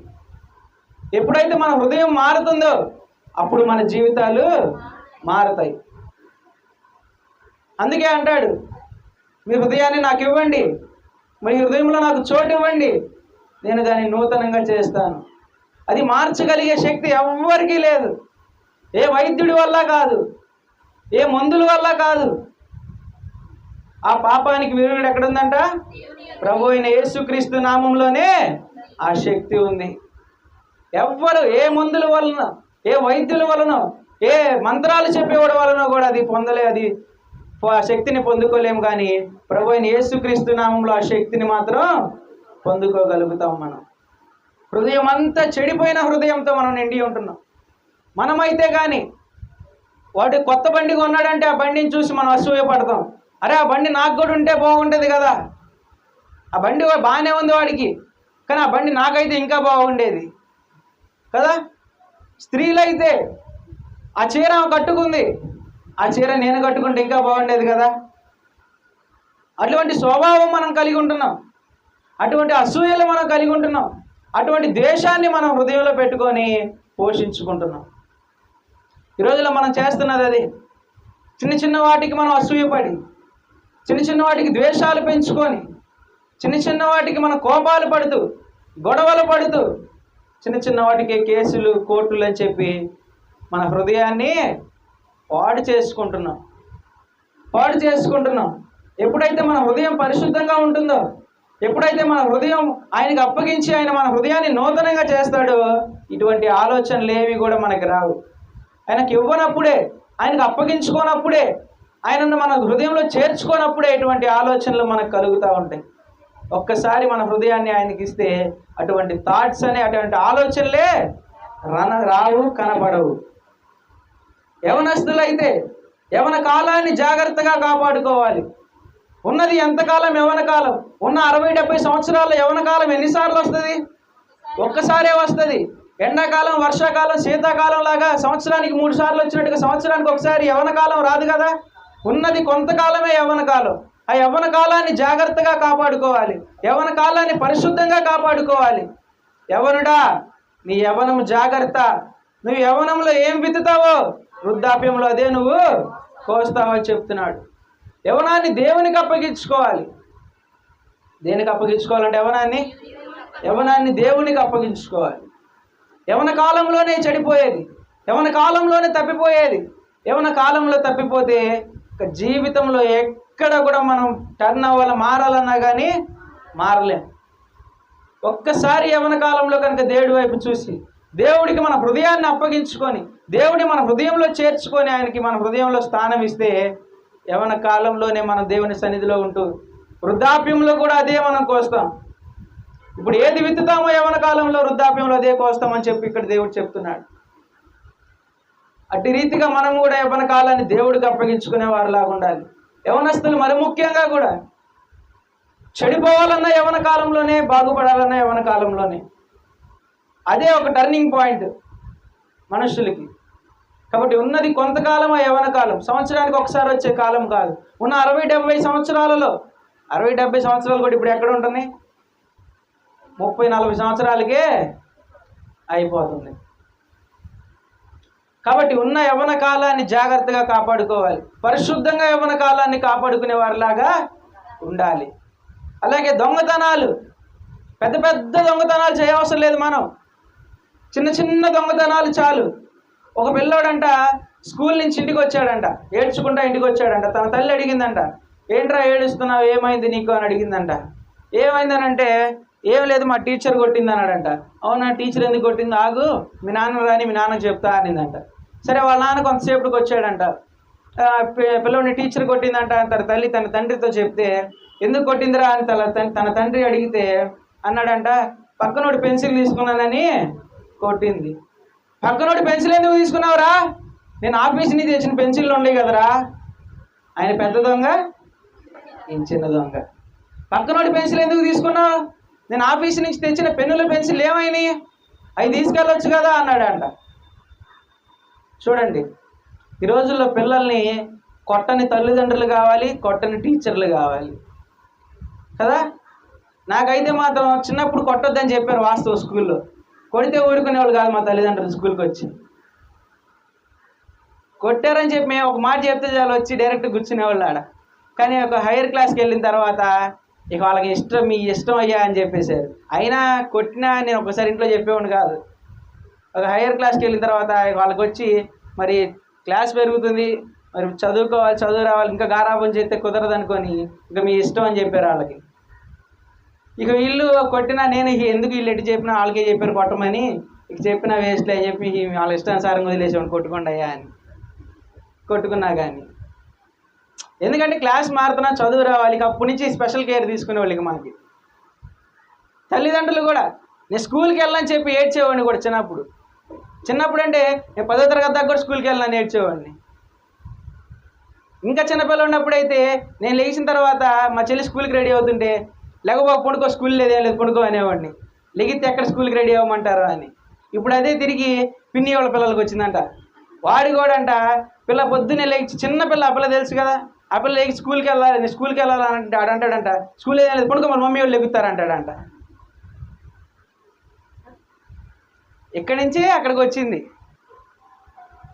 ఆ విధంగా పిల్లలకి ఈ రోజుల్లో అట్లా తయారవుతున్నారు. కొట్టని తల్లిదండ్రులు కావాలి, కొట్టని టీచర్లు కావాలి. బెత్తవాడని తండ్రి తన కుమారుడికి విరోధి.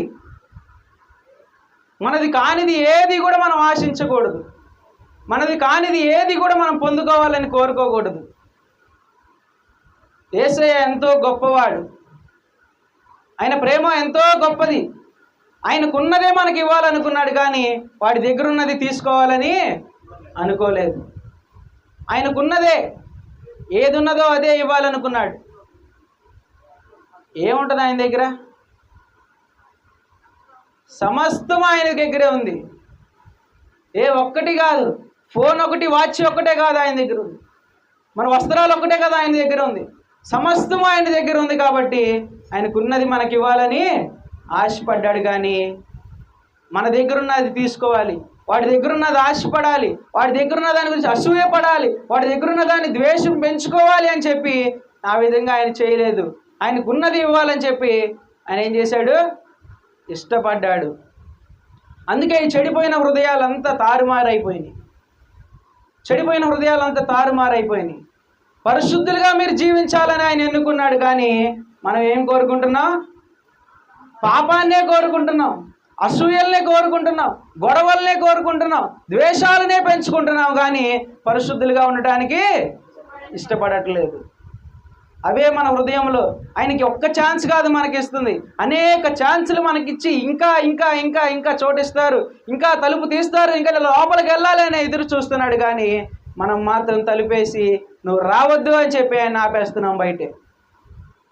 నువ్వు రావద్దు మా ఇంట్లోకి, ఈరోజు మా ఇంట్లో చికెన్ కూర ఉంది, అది నువ్వు వస్తే అయిపోతుంది మళ్ళా కదా, నువ్వు వస్తే అయిపోతుంది, వద్దు రావద్దు అనే హృదయంతోనే మనం ఉంటున్నాం. కానీ హృదయాన్ని తెరిచి ఆయనకి స్థానం ఇచ్చేవారిలాగా మనం ఉండట్లేదు.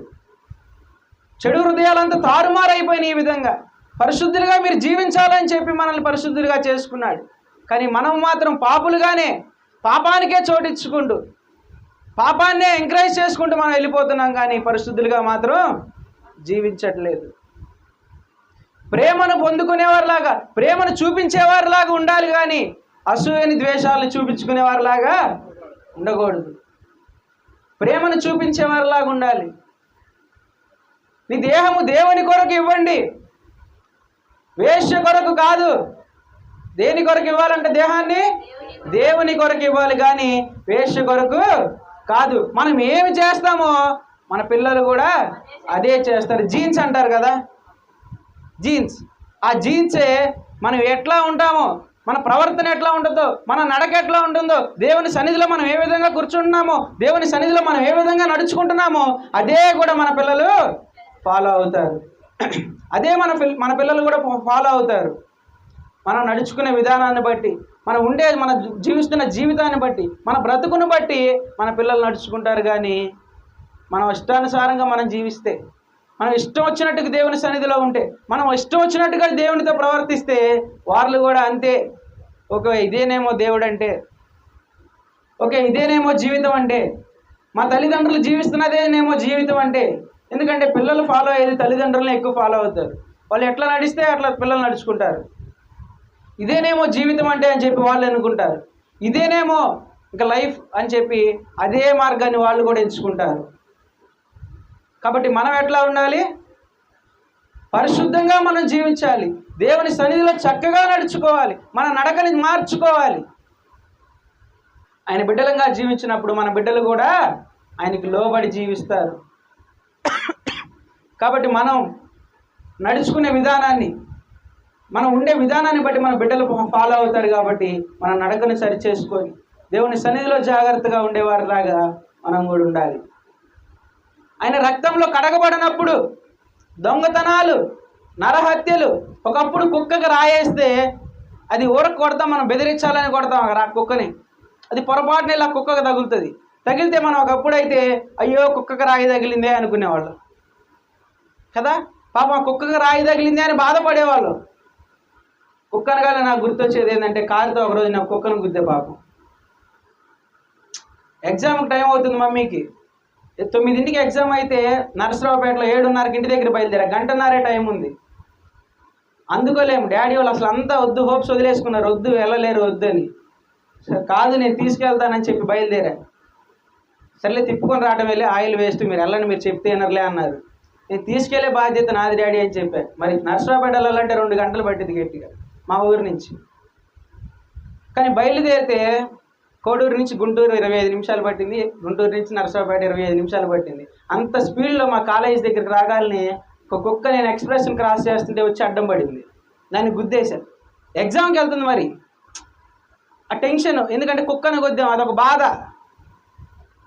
నాకు కూడా డ్రైవింగ్ చేస్తున్నాను స్పీడ్లో, కానీ అదొక బాధగానే ఉంది, ఆ కుక్కను గుద్దాని అయ్యో అని బాధపడుతున్నా. కాలేజ్ టైం అయింది, కొంతసేపట్లో ఫ్రెండ్స్ అక్కడికి వస్తారు, రాగానే ఒకసారి ఆ కుక్కగా ఏమైంది ఎట్లా ఉందో కనుక్కోమని చెప్పి ఫోన్ చేశాను. ఇక్కడ పక్కన షాప్ ఉంది, ఆ షాప్ వాళ్ళు అడిగితే ఆయన అంటున్నాడంట, మరి ఆయన రెగ్యులర్ కస్టమర్లను పోగొట్టుకోడుగా, పాప మా అబ్బాయి చిన్నగానే వెళ్తున్నాడు, ఆ కుక్కే అడ్డం పడింది అని అన్నాడంట. నేను వెళ్తుంది చాలా స్పీడ్లో, అది వచ్చి అడ్డం పడింది, చాలా చిన్నగా వెళ్తుంటే అది వచ్చి అడ్డం పడింది, ఏం కాలేదులే లెగ్స్ తర్వాత పక్కకి వెళ్ళిపోయింది అన్నాడంట. అప్పుడు మనశ్శాంతిగా ప్రశాంతంగా ఉంది. ఒకప్పుడు ఆ విధంగా మనం బాధపడే వాళ్ళం కుక్కగా తగిలితే. కానీ ఈ రోజుల్లో అయితే రాళ్లతోనే, కత్తులతోనే మనుషుల పైన యుద్ధాలు చేస్తున్నారు కదా. రాళ్లతో మనుషుల్ని కొట్టడాలు, కత్తులతో పొడవటాలు, వీటన్నిటినీ మనమే చేస్తున్నాం. మన హృదయంలో నుంచి వచ్చిన ఆలోచనల ప్రకారంగానే అవన్నీ చేస్తున్నాం. మన హృదయంలో ఇటువంటి చెడు ఆలోచనలే మన ఇవన్నీ ఉంటున్నాయి, ఇటువంటి చెడు తలంపులే మన హృదయంలో ఉంటున్నాయి. కాబట్టి ఈ చెడు పనులు, ఈ నరహత్యలు, దొంగతనాలు, ఇవన్నీ కూడా మనం అందుకే చేస్తున్నాం. అసూయ, ద్వేషాన్ని, పాపాన్ని మనం పెంచుకునేవారిలా కాదు మనం ఉండాల్సింది. ఆయన ప్రేమ కలిగి మనం జీవించాలి. ఆయన ప్రేమని మన హృదయంలో ఉంచుకొని ఆ ప్రేమను కలిగి మనం ఎదుటి వారికి ఆ ప్రేమను చూపించేవారిలాగా మనం ఉండాలి. ఎవరైనా వచ్చి చేయి జాపి నాకు ఒకటి ఇవ్వు అని అడిగితే ఇచ్చేయటమే. ఎవరైనా వచ్చి వాళ్ళు వచ్చి నాకు అది కావాలి, మీ వస్తువు ఏదైనా ఒకటి కావాలి అని అడిగితే ఇవ్వండి, ఇవ్వుడి మీకు ఇవ్వబడును అన్నాడు. ఇవ్వటమే, ఇస్తే మీరు తిరిగి మళ్ళా అంతకంటే గొప్పది మళ్ళీ పొందుకుంటారు. అటువంటి ప్రేమను మనం కలిగి ఉండాలి. ఆయన ప్రేమ కలిగి ఉన్న వాళ్ళైతే అడిగిన వెంటనే ఇచ్చేస్తారు కదా. ఆయన ప్రేమను కలిగిన వారైతే సర్లే పాప జాలి తలుస్తారు, పాపం లేని ఇచ్చేస్తారు. కానీ ఆయన ప్రేమ కాకుండా అసూయ, ద్వేషం, పాపంతో నిండిన వారైతే సందేహపడుతూ ఉంటారు. వీడికి ఇస్తే మరి నాకు లాభం ఏంటి, మరి ఇది నీకు ఇస్తే మరి నాకు లాభం ఏంది, ఏమిస్తావు నాకు అన్నటువంటి సందేహాలతో జీవిస్తూ ఉంటారు. ఇటువంటి సందేహాలతో మాట్లాడుతూ ఉంటారు. ఎప్పుడండి ఎప్పుడు ఆ సందేహాలతో మాట్లాడేది? పాపంతో మన హృదయం నిండి ఉన్నప్పుడు, పాపంతో మనం నిండి ఉన్నప్పుడు, అసూయతో మనం నిండి ఉన్నప్పుడు, ద్వేషాలతో మనం నిండి ఉన్నప్పుడు ఇటువంటి సందేహాలే మనకు వస్తాయి. అదే దేవుడి ప్రేమను మనం కలిగి, దేవుడి ప్రేమను మనం ఎదుటివారికి చూపించేవారుగా ఉంటే వారు అడిగితే మనం ఇచ్చేసేవారిలాగానే ఉండాలి. కాబట్టి మధ్యాహ్న కాల సమయంలో మనం కూడా మన హృదయాలు ఎట్లున్నాయి? చెడిపోయిన హృదయాలుగానే ఉన్నాయి మన హృదయాలు. ఈ మధ్యాహ్న కాలం ఇదే మనకు అనుకూల సమయం. మన హృదయంలో ఆయన చేర్చుకోవడానికి మనకి ఇదే అనుకూల సమయం. కాబట్టి మన హృదయాలు తెరిచి ఆయనకి స్థానం ఇచ్చి తలుపులు తెరిచి ఆయన లోపలికి పిలుచుకొని మన హృదయాన్ని పరిశుద్ధపరుచుకుందాం. అందరి తలలు వంచి కళ్ళు మూసుకుంటే ప్రార్థన చేసుకుందాం. దేవుడిని అడుగుదాం, ప్రభువా మా హృదయం అయితే పాపంతోనే నిండిపోయి ఉంది, మా హృదయం అయితే అసూయలతోనే, ద్వేషాలతోనే, చెడుతోనే, గబ్బుతో నిండిపోయి ఉంది ప్రభువా మా హృదయం. ఎందుకు మా హృదయం ఎట్టు అయిపోతుంది? నీకు స్థానం ఇవ్వాలన్నా కానీ, నీకు ఎక్కడ మేము స్థానం ఇవ్వాలన్నా కానీ ఇవ్వలేకపోతున్నాం. ఒక్కసారి నీకు స్థానం ఇస్తే మరలా తిరిగి మేము వేశ్వాని, అసూయని అదే కోరుకుంటున్నాం. చేయండి, ప్రార్థన చేయండి.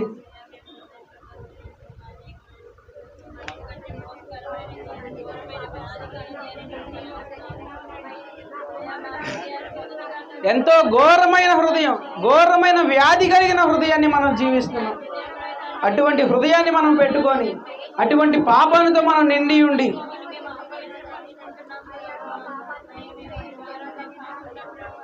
మోసకరమైన హృదయాన్ని మనం పెట్టుకొని ఉన్నాం. ప్రభువా, మా హృదయంలో ఈ మధ్యాహ్న కాల సమయంలో మా హృదయంలోకి నేను ఆహ్వానిస్తున్నాం.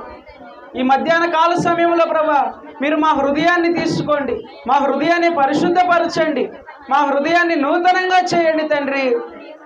ఇంకొకసారి మేము అటువంటి అసూయలు ద్వేషాలు కలిగి జీవించేవారు లాగా ఉండుకోవటానికి మాకు హృదయాన్ని మార్చండి అయ్యా. నీకు స్థానం ఇచ్చేవారిలాగా ఉండడానికి సహాయం దయచేయండి. పాపానికి చోటు ఇచ్చేవారిలా కాకుండా నీ ప్రేమను కనుపరిచేవారిలాగా ఉండడానికి మాకు సహాయం దయచేయండి. సందేహాలతో మేము ఎదుటి వారికి ఇచ్చేవారిలా కాకుండా ప్రేమతో ఇచ్చేవారిలాగా ఉండడానికి మాకు సహాయం దయచేయండి తండ్రి.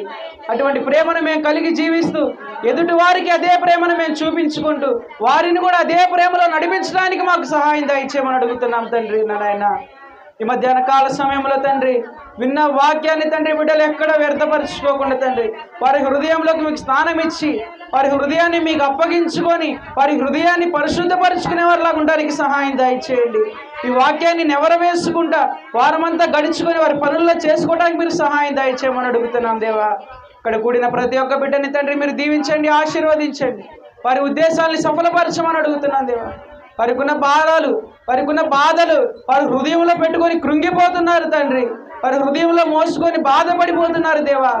వాటన్నిటికీ తండ్రి నాయన, వాటన్నిటి నుంచి విడిపించేది, వాటన్నిటి నుంచి తప్పించేది ఏ డాక్టర్ల వల్ల కాదు, ఏ మందుల వల్ల కాదు, ఏ మంత్రాల వల్ల కాదు కానీ తండ్రి నీ నామములో శక్తి ఉన్నదని తెలుసుకొని ప్రార్థించే వారిలా ఉండడానికి సహాయం దయచేయమని అడుగుతున్నాం దేవా. ఈ మధ్యాహ్న కాల సమయంలో తండ్రి ఈ మాటల్ని సన్నిధిలోకి చేర్చుకోమని నజరేయుడైన జీవం కలిగిన యేసయ్య పరిశుద్ధ నామం ప్రార్థించి అడిగి వేడుకుంటున్నాము తండ్రి. ఆమేన్, ఆమేన్, ఆమేన్. అందరికి వందనాలండి. మరి ఈ వారం ప్రార్థన ఎవరు పెట్టుకుంటారు? మంగళవారం. Okay okay. మరి గురువారం అయితే కోడూరులో ఉంది, తెలుసుగా. గురువారం కోడూరులో మరి అక్కడ కూడా కొన్ని కుటుంబాలు ప్రార్థన పెట్టుకోవాలని ఆశపడుతున్నారు. దాన్ని బట్టి అక్కడికి వచ్చి మనం అక్కడ మందిరంలో ప్రార్థన చేసుకుని రెండు మాటలు ప్రార్థన చేసుకొని ఆ ఇంటి దగ్గరికి వెళ్ళి అక్కడ ప్రార్థన పెట్టేద్దాం.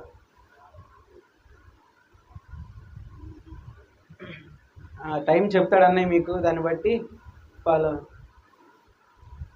ఈరోజు నాగమణి ఆంటీ ప్రార్థన పెట్టుకుంటా అని చెప్పింది. దీంట్లో ఇదే ప్రార్థనలో ఇక మరలా పాపం ఆమె పనులు ఆమెకుంటున్నాయి, వాళ్ళ పిల్లలు పనులు ఆమె హడావడిలా ఉంటుంది. ఇక దొరికిన సమయం ఆదివారం అయ్యా నేను ఆదివారం పెట్టుకుంటా అని చెప్పింది. కాబట్టి ఆ బిడ్డ కోసం కూడా మనం అందరం తలలోంచి కళ్ళు మూసుకుంటే ఇంకొకసారి ప్రార్థన చేద్దాం. ఆ బిడ్డ కుటుంబం కోసం, ఆ బిడ్డ కోసం.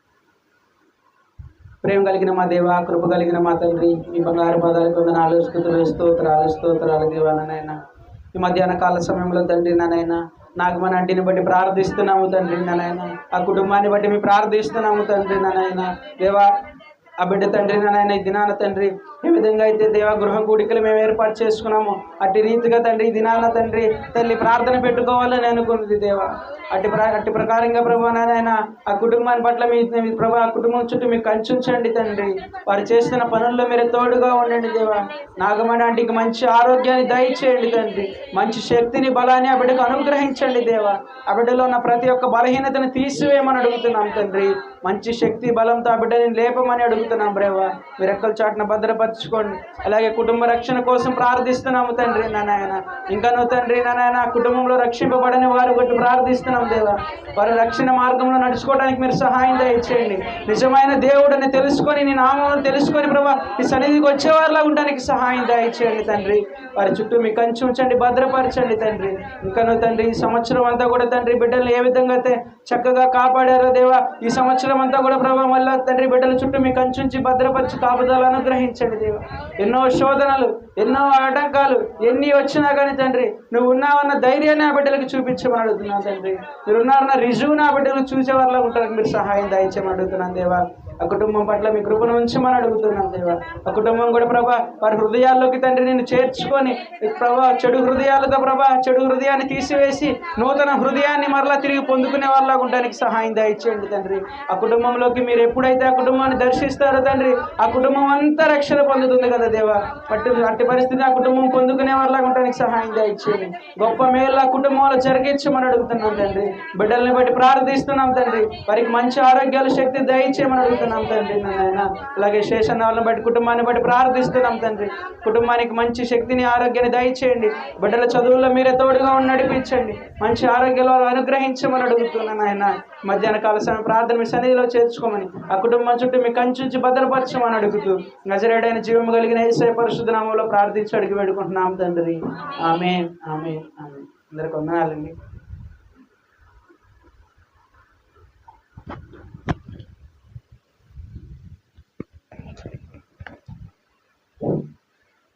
మంచి వర్తమానం అందించిన ఎజ్రా శాస్త్రి వందనాలు తెలియజేసుకుంటున్నానండి.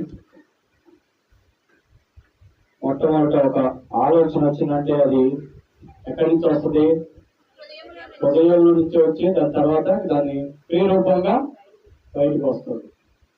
అలాగే మన హృదయంలో ఎంతో ఏదైనా కానీ ఒక చెడు చేర్చుకోవాలన్నా కానీ ఒక మంచి చేర్చుకోవాలని మన ఆలోచనలో విధానాల్లోనే ఉంటుందన్నమాట. ఈ మధ్య సోషల్ మీడియాలో కూడా బాగా వైరల్ అయిందండి.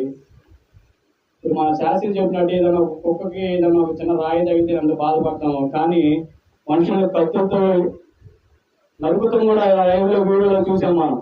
ఎంత దారుణం అది. అంత హృదయాన్ని కఠినం చేసుకోని అంత లైవ్లో నరుకుతా మనిషిని అంత కఠినంగా తయారైపోయింది మాట ఈ దినాల్లో. అలాంటి భయంకర దినాల్లో మనం ఉన్నామన్నమాట. ఎక్కడైనా సరే మనం ఏంటంటే రక్షణ పొందేవారుగా ఉండాలన్నమాట. మంచి వర్తమానం అందించిన ఎజ్రా శాస్త్రి వందనాలు తెలియజేసుకుంటున్నాను. అలాగే మన మధ్యలో దైవజనులు ఉన్నారు, దైవదాన్ని గారు వచ్చి వర్తమానం అందిస్తారు.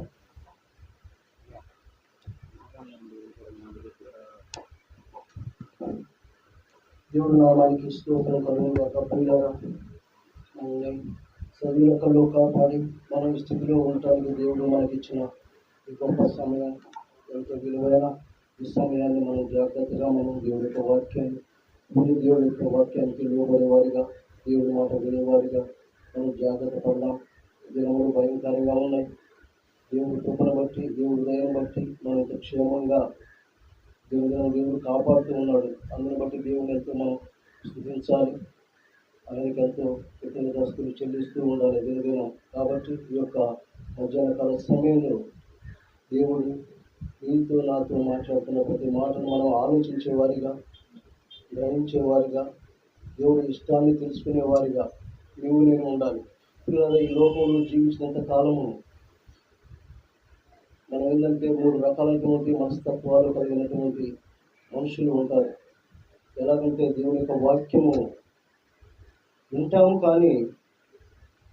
వింటాము, విని సర్చ్ చేసుకునేవారు ఉన్నారు, విని విడిచిపెట్టేవారు ఉన్నారు, విన్న తర్వాత ఏముందులే అనేవారు కూడా ఉన్నారు. కాబట్టి దేవుడి యొక్క వాక్యం ఏంటంటే అద్దము వంటిది, అవునా కదా? దేవుడి యొక్క వాక్యము అద్దము వంటిది. ఏంటంటే నీ తప్పులు ఎత్తి చూపెడుతూ ఉంటుంది, నిన్ను సరి చేస్తూ ఉంటుంది, నిన్ను బాగు చేస్తూ ఉంటుంది. అలాంటప్పుడు దేవుడి యొక్క వాక్యాన్ని ప్రేమించాలి అంటే దేవుడి యొక్క సన్నిధిలో రారు. ఎందుకంటే నా తప్పులు బయటపడతాయి, నేను తప్పులు ఎలా సరి చేసుకుంటాను, ఎలా జీవిస్తాను. ఈ లోకంలో కలిసిపోతే అందరు ఎక్కడికి వెళ్తున్నారో మనం కూడా అక్కడికి వెళ్తాం అనుకునే వారి స్వభావం. కానీ పిల్లరా, ఒక దినం రాకముందే మనం జాగ్రత్త పడి దేవుడి యొక్క లేఖనాల ప్రకారంగా మనం నేను జీవించేవారిగా ఉందాం. అదే యాకోబు పత్రికలో అంటాడు. యాకోబు పత్రిక 1వ అధ్యాయము 18వ వచనం చూడండి. యాకోబు పత్రిక 1వ అధ్యాయము అది 1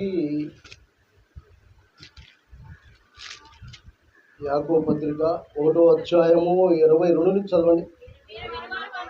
మీరు వినువారు మాత్రమై ఉండి మిమ్మల్ని మీరు మోసపుచ్చుకొనకుండా వాక్య ప్రకారము ప్రవర్తించువారునై ఉండుడి. ఎవడైనను వాక్యము వినివాడై ఉండి దాని ప్రకారము ప్రవర్తింపని వాడైతే వాడు అద్దంలో తన సహజ ముఖమును చూసుకుని మనుషుని పోలి ఉన్నాడు. ఏమంటున్నాడు ఈడ? వింటున్నాము దేవుడి యొక్క వాక్యం. విన్నప్పుడు మనం అద్దంలో మనం చూసుకుంటాం పిల్లలు. ఎక్కడికి ఎవరైనా అద్దం చూడని వారు ఉన్నారా? ఎవరైనా? అంటే మంచిది. అద్దాన్ని చూసుకున్నప్పుడు మన ముఖంలో ఏముంటుంది?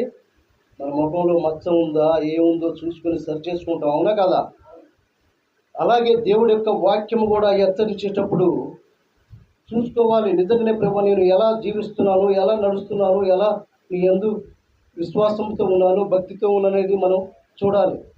చూసుకొని మనం సర్చ్ చేసుకోవాలి. అర్థం చూసుకున్న తర్వాత నాకు ఏడ మచ్చ ఉంది, ఆ మచ్చను సర్చ్ చేసుకోవాలి. మంచిది సర్చ్ చేసుకొని ఏమంటాం?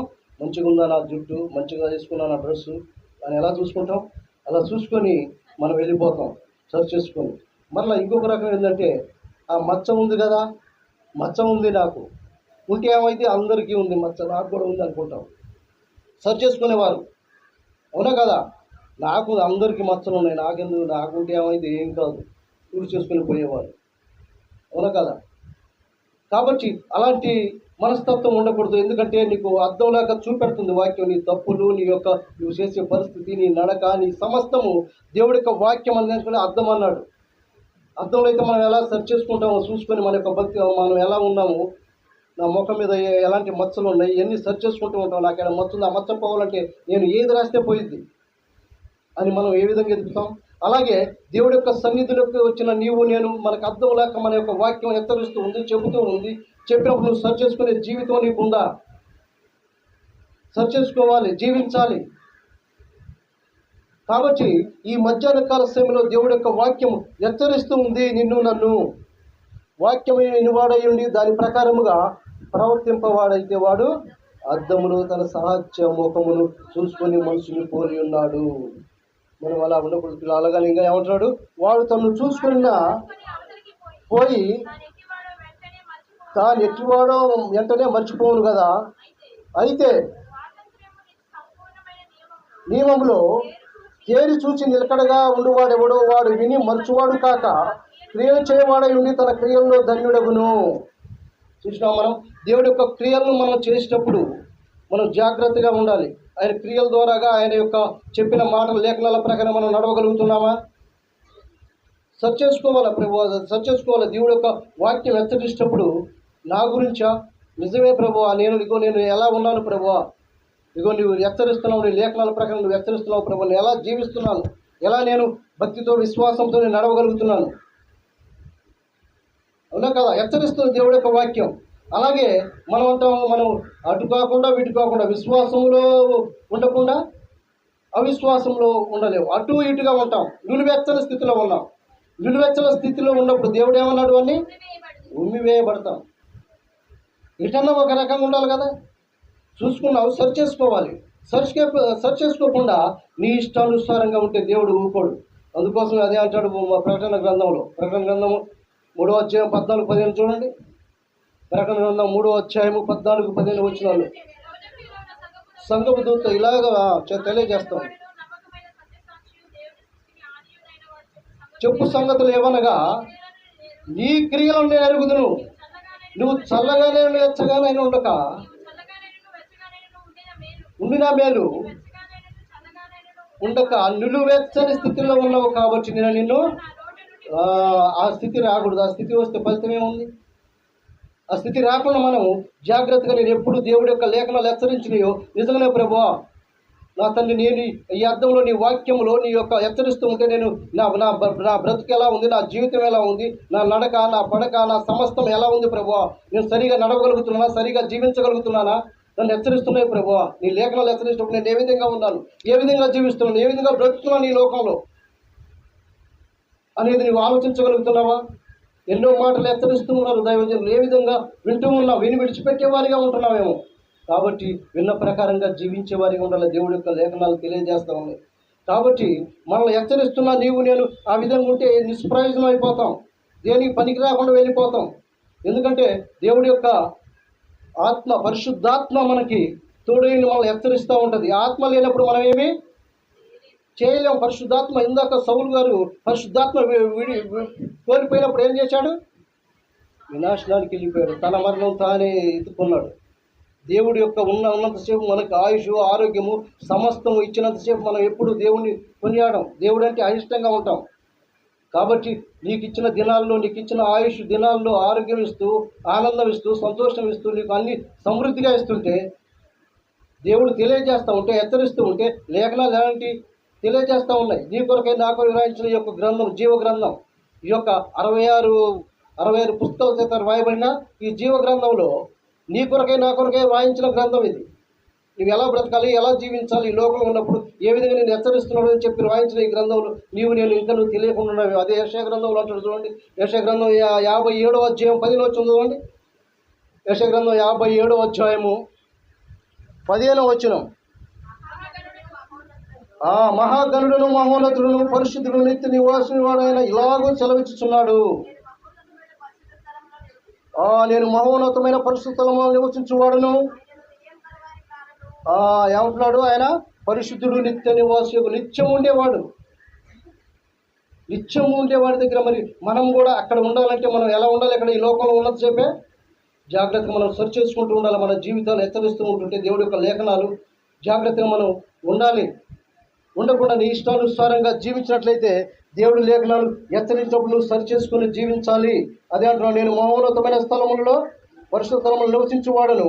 ఆయనను వినయము గల వారి ప్రాణమును ఉజ్జింపచేయుటకును, నలిగిన వారి ప్రాణమును ఉజ్జింపచేయుటకును నివసించుచున్నాను. ఎలా నివసిస్తున్నట్టు? ఎవరి వద్ద నివసిస్తున్నాడు ఆయన? వినయము కలిగిన వారి వద్ద, దీన మనసు గల వారి వద్ద ఆయన నివసించేవాడు. నిత్య నివాసి కలిగిన దేవుడు. ఇలా కొన్ని రోజులు ఉండిపోయేది కదా, మనం వెళ్ళిపోతాం. ఈ లోక 50, 60, 70 సంవత్సరాల జీవితంలో మన ముగింపులో మనం ఎక్కడికి వెళ్ళాలో నిత్య నివాసి దేవుడి యొద్దకు నువ్వు నేను చేరాలి. ఆయన అందుకోసం ఆయన మనం ఇలా ఏర్పాటు చేసుకున్నాడు, ఇలా జీవింపజేస్తున్నాడు.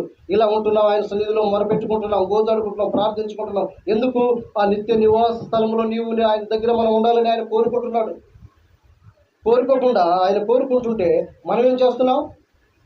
మన ఇష్టానుసారంగా మనం ప్రవర్తిస్తూ ఉన్నాం. హెచ్చరిస్తుంటే, లేఖనాలు హెచ్చరిస్తూ ఉంటే సరిగా ఉండకుండా, సరిగా జీవించకుండా ఇంకా నువ్వు ఎన్నాలని, ఎన్ని సంవత్సరాలు నువ్వు ఈ భూలోకంలో ఉండగలుగుతున్నావు? ఆయన మాట వినకుండా, ఆయన ఇష్టానుసారంగా తెలుసుకోకుండా నువ్వు ఎలా జీవించగలుగుతావు? ఈ మధ్యాహ్న కాల సమయంలో దేవుడు నిన్ను నన్ను హెచ్చరిస్తున్నాడు. పిల్లరా, హెచ్చరించినప్పుడు జాగ్రత్తగా మనం సరి చేసుకుందాం, జాగ్రత్తగా ఉందాం. ఆ యొక్క పరిశుద్ధాత్మ దేవుడు, పరిశుద్ధాత్మ మన మధ్యలో లేకపోతే మనము బ్రతకలేము. ఎలా బ్రతుకుతాం? ఎలా జీవితం? పరిశుద్ధాత్మ పోయినప్పుడు సౌలు ఏ విధంగా తీసివేయబడ్డాడు? రాజుగా అర్హత లేదు. మనం కూడా పరిశుద్ధాత్మ మన నుంచి వెళ్ళిపోయినప్పుడు మనం ఏమీ చేయలేము. పరిశుద్ధాత్మ ఉన్నప్పుడే మనం జాగ్రత్త పడాలి. నిజంగానే ప్రభువా నా తండ్రి, నీ ఆత్మలను అయితే అదే దావీదు మహారాజు ఎంతో బాధపడతాడు. కీర్తనలు 51 చూడండి.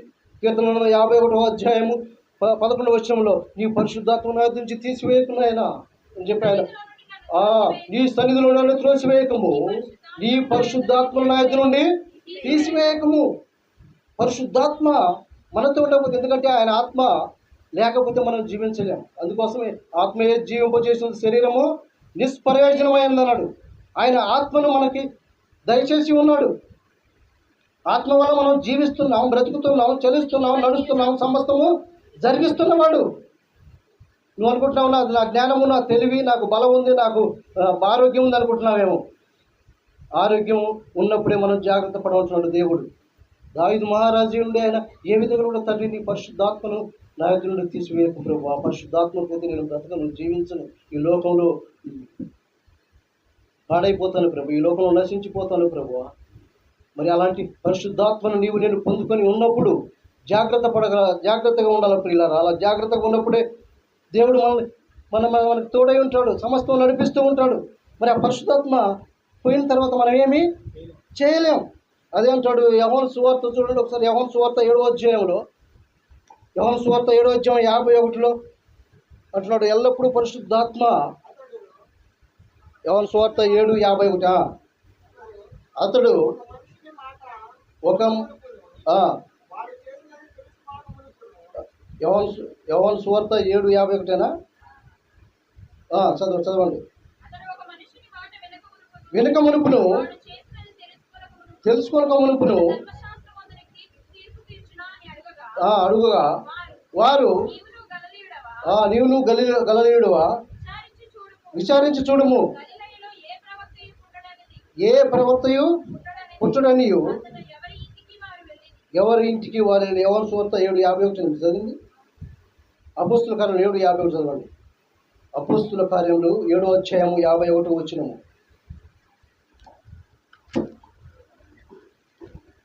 అపోస్తుల కార్యం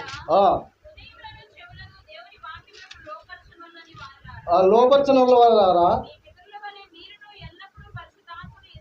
ఆ ఎవరు ముస్తరులారా హృదయములను చెవులను దేవుని వాక్యములకు లోపర్చనలని వారలారా మీ పితరుల వలె మీరును ఎల్లప్పుడూ పరిశుద్ధాత్మను ఎదిరించుచున్నారు.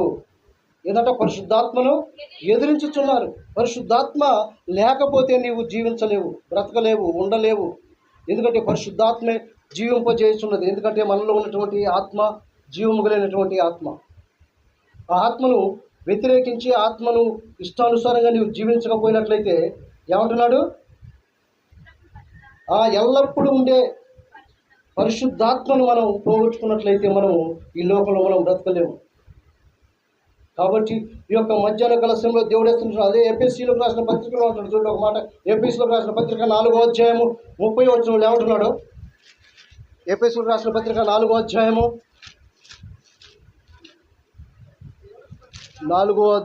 30.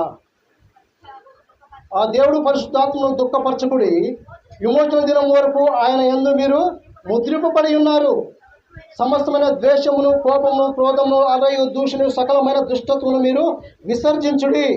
ఎందుకంటే పరిశుద్ధాత్మను దుఃఖపరుస్తున్నావంటే నీలో ఇవన్నీ ఉండి దుఃఖపరుస్తున్నావు. కాబట్టి మనలో ఏమీ ఉండకూడదు. వ్యతిరేకమైన మాటల మటుకు ఈ లోకంలో మాటలు ఎటువంటివి మనలో ఉండకూడదు. అందువల్ల దేవుడి ఆత్మ మన నుంచి దూరం అయిపోతూ ఉంది. దేవుని ఆత్మ మనలో నుంచి దూరం అయిపోయినప్పుడు మనం ఏమీ చేయలేం. ఆయన ఆత్మ మనలో ఉన్నప్పుడే, మనతో ఉన్నప్పుడే ఎంతో జాగ్రత్తతో, భయంతో, భక్తితో, విశ్వాసంతో ఒక నిరీక్షణ కలిగి ఉండాలి. అలా ఉన్నప్పుడే మనం ఎప్పుడు ఆయన పరిశుద్ధాత్మను మనం దూరం అయిపోతాము. పరిశుద్ధాత్మ నుంచి మన నుంచి వెళ్ళిపోద్దు. మనం ఈ లోకంలో నువ్వు నేను ఏమి చేయలేని తర్వాత ఎంత భ్రష్టత్వం ఎత్తుతాము. కయ్యూని ఉన్నాడు. కయ్యూని ఏ విధంగా ఉన్నాడు? భ్రష్టాత్మ వచ్చేసింది, దురాత్మ వచ్చేసింది. తర్వాత ఇక ఏమీ లేదు, భ్రష్ట మనసుకు అప్పచెప్పాడు అంతే దేవుడు. తర్వాత దేశ దిమ్మరై తిరుగుతూ ఈ లోకంలో విడిచి వెళ్ళాడు. మన పరిస్థితి కూడా అలాగే ఉండదు పిల్లలు. ఎందుకంటే పరిశుద్ధాత్మ ఉన్నప్పుడు మనం జాగ్రత్త పడాలి. హెచ్చరిస్తున్నప్పుడు జాగ్రత్తగా దేవుడికి లోబడేవారిగా ఉండాలి. దేవుడి మాటలు కలిగి జీవించేవారిగా ఉండాలి. అలా కాకుండా వ్యతిరేకంగా ఉన్నవాళ్ళకు వ్యతిరేకంగా ఉంటే మనం ఏమి చేయలేవు. దేవుడికి వ్యతిరేకంగా ఏం చేస్తాం? ఆయన నిన్ను కాపాడుతున్నవాడు, నిన్ను ఆదరించి ప్రేమిస్తున్నవాడు, సమస్తం ఇచ్చినవాడు, నిన్ను నడిపిస్తున్న జీవింపజేస్తున్నవాడే నిత్య నివాసయోగు నిత్యము ఆ యొక్క పరలోక రాజ్యములో ఆయన సన్నిధిలో నీవు నేను ఉండాలి. నిన్నే విస్తరిస్తుంటే దేవుడు ఇంకా ఏ విధంగా నువ్వు జీవించగలుగుతున్నావు? అదే మొదటి తెస్సలోనికీయులకు రాసిన పత్రిక కూడా చూడండి. తెస్సలోనికీయులకు రాసిన పత్రిక 4వ అధ్యాయం 4వ వచనంలో ఏమంటున్నాడు? 4వ అధ్యాయం 4వ వచనం, మీలో ప్రతి వాడును దేవుణ్ణి ఎరగని అన్య జనుల వలె కామాభిలాష యందు కాక పరిశుద్ధాత్మ యందు ఘనత యందును తన ఘటమును ఎట్లు కాపాడుకోవడంలో అది ఎరిగి ఉండుటయే దేవుని చిత్తము. ఎలా మనం కాపాడుకోవాలి? మన యొక్క ఘటము, దేవుడి యొక్క ఇచ్చినటువంటి ఈ యొక్క ఘటాన్ని మనము, ఈ యొక్క శరీరాన్ని, ఈ యొక్క ఆత్మను మనం కాపాడుకోవాలి. ఆయన ఇచ్చినటువంటి ఘటాన్ని మనం కాపాడుకోవాలి. కాపాడుకోగలిగితేనే దేవుని చిత్తమైనది. పరిశుద్ధాత్మ యందు మనం కాపాడుకుంటూ ఉండాలి ఘటాన్ని ఎప్పుడు. అవునా కదా? ఎప్పుడు మనం కాపాడుకోవాలంటే ఆ పరలోక రాజ్యంలో నీవు నేను పొందుకోవాలంటే మనం ఎప్పుడు ఈ ఘటాన్ని మనం కాపాడుకోవాలంట. కాపాడుకోగలుగుతున్నావా నీవు నేను? కాపాడుకో. ఈ యొక్క మధ్యాహ్న కాలంలో దేవుడి లేఖనాలు హెచ్చరిస్తూ ఉన్నాయి, తెలియజేస్తూ ఉన్నాయి. ఇందులో నీవు ఏ విధంగా ఉండగలుగుతున్నావు, ఏ విధంగా నీవు జీవించగలుగుతున్నావు ఈ లోకంలో. నీలో ప్రాణం ఉన్నంతసేపే, నీలో పరిశుద్ధాత్మ ఉన్నంతసేపే జాగ్రత్త పడు.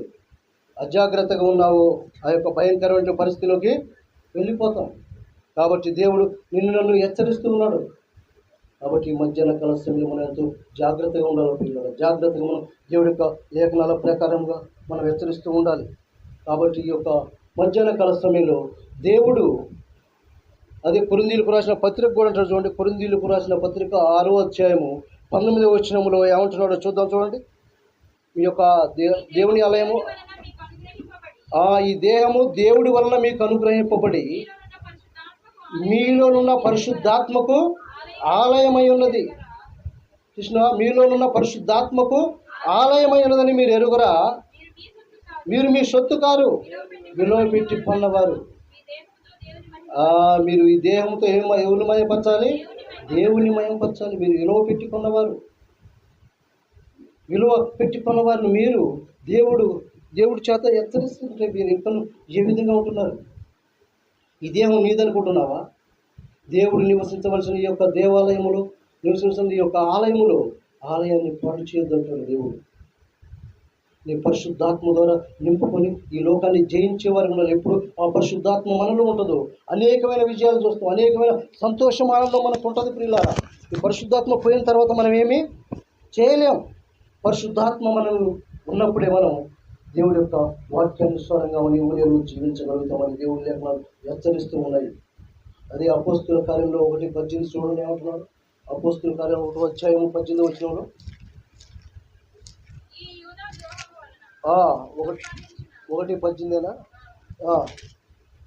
1:18 1:18 అంటున్నాడు. ఆయనను పరిశుద్ధాత్మ మీ మీదికి వచ్చినప్పుడు మీరు శక్తి నొందుదురు గనుక మీరు యెరూషలేములోను యూదయ సమరయ దేశాలంతటిలోను బూది గంతముల వరకు నాకు సాక్షులు నిన్న వారితో చెప్పాను. ఈ పరిశుద్ధాత్మ ఉన్నప్పుడు మనం ఎక్కడ భయపడం, ఎక్కడ దేనికి భయపడం. ఎందుకంటే ఎక్కడైనా దేవుడి యొక్క వాక్యాన్ని ప్రకటిస్తావు, దేవుడి మాట్లాడుతూ ఉంటావు, సరైన మార్గంలో సరిచేస్తూ వారిని సరైన మార్గంలో నీవు నడిపించేవాడిగా ఉంటావు. అలా నడిపించాలంటే దేవుడి యొక్క ఆత్మ పరిశుద్ధాత్మ మనకు తోడై ఉండాలి. ఆ పరిశుద్ధాత్మను పోగొట్టుకున్న తర్వాత మనం ఏమీ చేయలేం. ఎంత ప్రయాసపడినా, ఎంత నేను ప్రార్థన చేస్తున్నాను, కన్నీరు పరుస్తున్నాను, దేవుడి సన్నిధికి వస్తున్నాను, దేవుడికి లోపడుతున్నాను అంటే కుదరదు. ఆత్మ ఉన్నప్పుడే అనేవన్నాడు, మిమ్మల్ని ఇన్ని విడిచిపెట్టేవారు కాకుండా ఇన్న ప్రకారంగా జీవిస్తూ ఉండాలి. నువ్వు విన్నావు, విడిచిపెట్టిన తర్వాత ప్రయోజనం ఉందా? ఉండదు. ఆ ప్రకారంగా నడుస్తూ ఉండాలి. కాబట్టి ఈ మధ్యాహ్న కాల సమయంలో దేవుడు ఏ విధంగా నన్ను హెచ్చరిస్తూ ఉన్నాడు, నన్ను ప్రేమించి ఆయన చెప్తున్న ప్రతి మాటకు లోబడే వారిగా ఉండాలి. కాబట్టి ఎందుకంటే ఈ లేఖనాలు, ఎందుకంటే దేవుడి యొక్క లేఖనం అద్దము వంటిది అనుకున్నాం. అద్దం ఏంటంటే ఎప్పుడు మనం అద్దాన్ని చూసి ఎలా సెర్చ్ చేసుకుంటామో మన ఎలాగున్నాం, ఏ విధంగా ఉన్నాం, అద్దంలో చూసుకొని మనం ఎప్పుడు సెర్చ్ చేసుకుంటాం. అలాగే దేవుడి యొక్క వాక్యాన్ని కూడా మనం ఎప్పుడు ధ్యానించేవారిగా ఉండాలి, ఎప్పుడు ప్రార్థించేవారిగా ఉండాలి, ఎప్పుడు ధ్యానిస్తూ ఉండాలి. ఈ లేఖనాలు ఎందుకు? మన కొరకే రాయించిన గ్రంథం. నీవు ఎలా నడవాలి, ఏ విధంగా నడవాలి, ఎలా సరి చేసుకోవాలి, ఎలా జీవించాలి, ఈ లోకంలో ఎలా బ్రతకాలి, ఏ మార్గంలో నడవాలి, నిత్య జీవానికి ఎలా చేరాలో ప్రతిదీ రాశాడు జీవ గ్రంథంలో. నువ్వు బయటికి వెళ్ళేటప్పుడు, వచ్చినప్పుడు, నువ్వు ఎక్కడికి వెళ్ళేటప్పుడు నువ్వు అర్థాన్ని ఏ విధంగా నువ్వు చూసుకొని నువ్వు సరి చేసుకుంటూ జీవిస్తావో అలాగే నిత్యము ఈ యొక్క వాక్యము నిరీక్షించటువంటి ఈ యొక్క వాక్యాన్ని మనం మన కొరకు వ్రాయించినటువంటి ఈ జీవ గ్రంథం. ఇందాక మనకి 10 ఆజ్ఞలు ఏందంట? మనకి ఇచ్చినటువంటి కట్టడ, నిబంధన, ఆర్డర్, మనకి ఇచ్చినటువంటి ఈ లేఖనాలు 10 ఆజ్ఞలకే మొత్తం రాసి ఉంచాడు. ఎక్కడ మనం తప్పిపోవడానికి వీలు లేదు. మరి ఎప్పుడు మనం ఎన్ని పొందగలుగుతామంటే దేవుడు యందు ఎప్పుడు నీ పరిశుద్ధాత్మ దేవుడు నీకు తోడై ఉంటాడు, అప్పుడు మనం నడవగలుగుతాం. మనం నడవలేము. నేను నడవట్లేదు. ఎందుకంటే పరిశుద్ధాత్మ దేవుడి యొక్క లేఖనాల ప్రకారంగా జీవించినప్పుడు, పరిశుద్ధాత్మ మనకు తోడై ఉన్నప్పుడు నువ్వు ఎలా నడవాలో, ఏ విధంగా నడవాలో, ఎలా మాట్లాడాలో, ఏ విధంగా ఈ లోకంలో జీవించాలో సమస్తము నేర్పుతూ ఉంటుంది మన యొక్క జీవ గ్రంథం. కాబట్టి ఆ గ్రంథాన్ని మనం చదువుకుంటూ నిత్యము ఆ యొక్క గ్రంథాన్ని చదువుకుంటూ నడిచినట్లయితే మనం సరైన మార్గంలో నడుస్తాం. ఆ పరిశుద్ధాత్మను మనం పొందుకుంటాం, ఈ లోకాన్ని జయించగలుగుతాం. యెషయా గ్రంథం 6వ అధ్యాయంలో ఏమంటున్నాడు? యెషయా గ్రంథం 6వ అధ్యాయము 3వ వచనం చూడండి.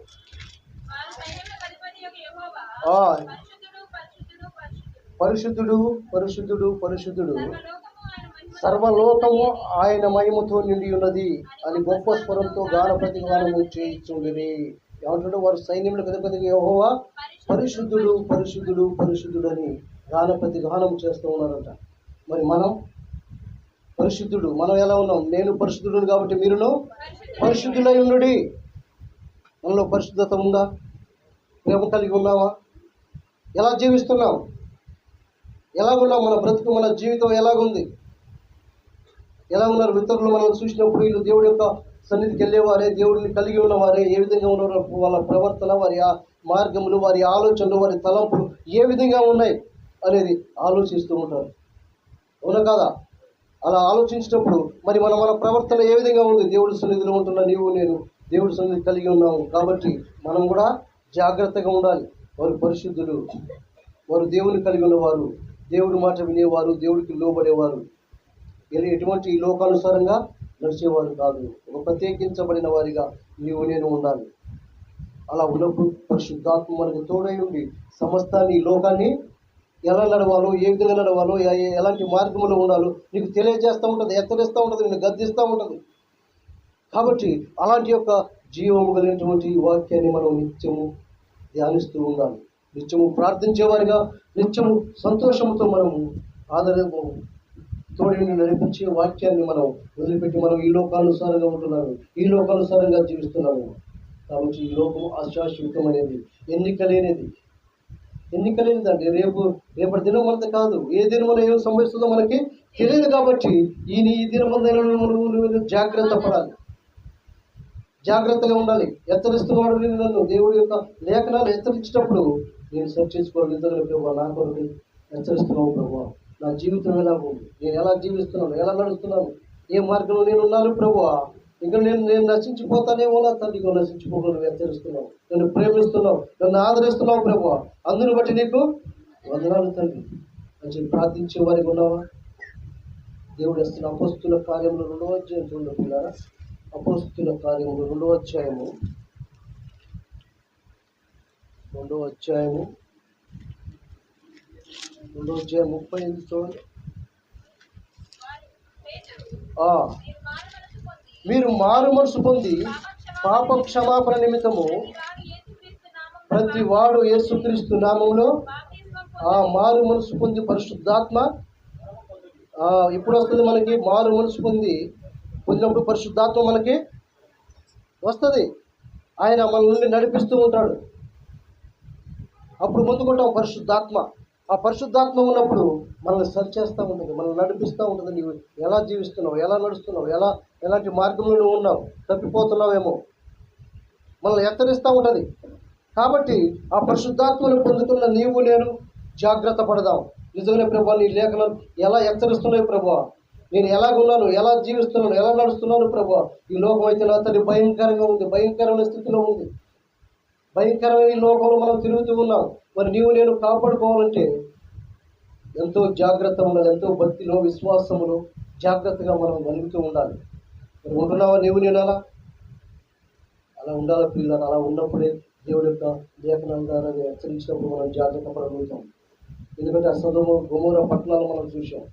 లోతు కుటుంబం ఏ విధంగా ఉందో, ఏ విధంగా వారి కుటుంబమే తప్పిపోయిందంటే ఆ యొక్క భయంకరమైనటువంటి ఆ పరిస్థితుల్లో మరి ఇలాంటి పరిస్థితుల్లో అలాగే ఉంది. సొదొమ గొమొర్రా కంటే ఎక్కువగా ఉన్న ఈ యొక్క మన దేశంలో మరి నీవు నేను ఏ విధంగా ఉండాలి?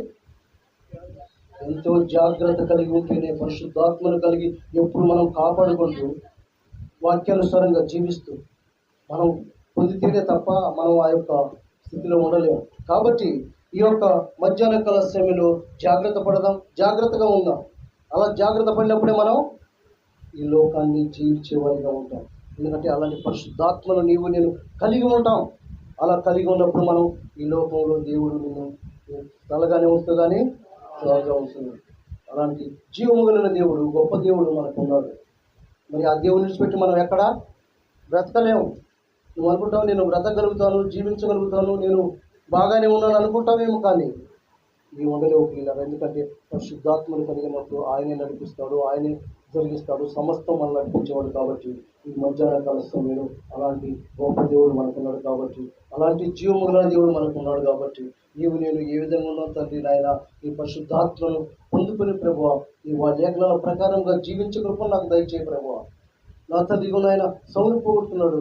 ఇందాక మనం లేఖనాల్లో చూసినట్లయితే సౌలు పోగొట్టుకున్న తర్వాత ఏమీ లేదు, తర్వాత ఆయన చనిపోయాడు. ఉందా ఏమన్నా? మరి అలాంటి ఆత్మను మనం పోగొట్టుకుంటే మనం ఏమీ చేయలేము. ఎందుకంటే నిన్ను జీవింపజేస్తున్నవాడు, నిన్ను నడిపిస్తున్నవాడు, నిన్ను ఆదరిస్తున్నవాడు, నిన్ను ఎంత ప్రేమిస్తున్నాడు ఆయన ప్రేమ ఎనదగినది. కాబట్టి నిజమే ప్రభువా, అలాంటి ఆత్మను నాకు దయచేయండి ప్రభు. అలాంటి పరిశుద్ధాత్మ నేను పొందుకునే రూపం దయచేయండి ప్రభు. అలాంటి శక్తిని నాకు దయచేయండి ప్రభు. ఈ లోకంలో ఉన్న ఏ పాపి నశించడం నీకు ఇష్టం లేదు ప్రభు. నా తను నేను నశించడం నీకు ఇష్టం లేదు ప్రభు. నా తను నేను సెర్చ్ చేసుకుంటాను ప్రభు. లేఖనాల ప్రకారంగా నేను జీవిస్తాను ప్రభు. నన్ను క్షమించి మధ్యాహ్న కాల సమయంలో ఈ పరిశుద్ధాత్మ ద్వారా నింపు ప్రభు అని చెప్పి మనం ప్రతి ఒక్కరిని ప్రార్థన చేసుకున్నట్లయితే దేవుడు మనల్ని ప్రేమించడానికి ఆయన సిద్ధంగా ఉన్నాడు. కాబట్టి ఈ మధ్యాహ్న కాల సమయంలో హెచ్చరించినట్టుగా దేవుడి యొక్క లేఖనాలు హెచ్చరించినట్టుగా మనం ప్రార్థన చేసుకున్నాం ప్రభు. ప్రార్థన చేసుకొని కృతజ్ఞత కూడిక ఒక 10 నిమిషాల్లో మనం ముగించుకుందాం. వచ్చి కళ్ళు మూసుకుంటే ప్రార్థన చేసుకున్నాం. పరిశుద్ధుడా మౌనతుడా నాయన నీ ఘనమైన అవుతున్నాయి నామాన్ని పరిశుద్ధంలో ప్రభావ నా తండ్రి నాయన నిజంగా ప్రభావ ఈ లేఖనాలు ఎంత గొప్ప ప్రభావ నా తండ్రి నీ పరిశుద్ధాత్మ ద్వారా నింపుడే ప్రభావ నీ పరిశుద్ధాత్మ నా తండ్రి ఉన్నప్పుడు నాయన మేము జయించగలుగుతాం ఈ లోకంలో. నా తండ్రి నాయన భయంకరమైన దినాలు ప్రభావ, భయంకరమైన పరిస్థితుల్లో ఉన్నాం ప్రభావ. నా తండ్రి నాయన నిన్ను విడిచి మేము ఎక్కడ జీవించేది ప్రభావ. నా తండ్రి ఎక్కడ ఉండలేము ప్రభావ. నీ పరిశుద్ధాత్మ ద్వారా నింపండి ప్రభావ. ఈ లేఖనాల ప్రకారంగా జీవించే కృపను దయచేయండి. ఇగోనైనా చేరిన ప్రతి బిడ్డలు పేరు కోసం జ్ఞాపకం చేసుకునే ప్రభావ. నా తండ్రి ఇగోనైనా ఈ భయంకరమైన దినాలు ప్రభావ, ఈ దినాలు మమ్మల్ని ఇంత క్షేమంగా ఉంచుతూ ఇంత సంతోషంతో ఆనందంతో జీవిస్తున్నామంటే నాయన అది నీ కృప అయింది ప్రభావ. నీ ప్రేమను బట్టి మమ్మల్ని కాపాడుతున్న విధానాన్ని బట్టి నీకు వందనాలు. ఇగో నా తండ్రి ఇగో లేఖనాలు హెచ్చరించిన ద్వారా నా తండ్రి మేము సరి చేసుకుని జీవించే కృపను దయచేయండి. ఇగో నీ వాక్యమే నా తండ్రి నా హృదయాన్ని సరి చేస్తా ఉంది నాయన. ఇగో నా ప్రభు అద్దము వంటి నీ వాక్యం ప్రభు, అద్దంలో మేము ఎలా సరి చేసుకుంటామో ప్రభు, నీ వాక్యాల ద్వారా మేము సరి చేసుకుంటున్నా తండ్రి. నా జీవితం నా పరిస్థితి నేను ఎలా ఉన్నాను, ఏ విధంగా నడుస్తున్నాను, ఏ విధంగా నా తండ్రి నేను భక్తి చేస్తున్నాను, విశ్వాసం చేస్తున్నాను తెలుసుకుని ప్రతి ఒక్కరు నా తండ్రి ఇలా తెలుసుకొని వాక్యానుసారంగా జీవించే కృపను దయచేయండి. నీ పరిశుద్ధాత్మ ద్వారా నింపండి ప్రభు. ఈ మధ్యాహ్న కాల సమయంలో నీ సన్నిధిని మాత్రం ఉంచమని నా ప్రభు రక్షకుడు యేసుక్రీస్తు వారి నామమున ప్రార్థన తండ్రి ఆమేన్. తండ్రి అయిన దేవుడి ప్రేమ, కుమారుడైన యేసుక్రీస్తు వారి యొక్క కృప, పరిశుద్ధాత్మ యొక్క అన్యోన్య సహవాసము ఇప్పుడును ఎల్లప్పుడూ అందరికీ సదాకాలము తోడై నడిపించును గాక. ఆమేన్.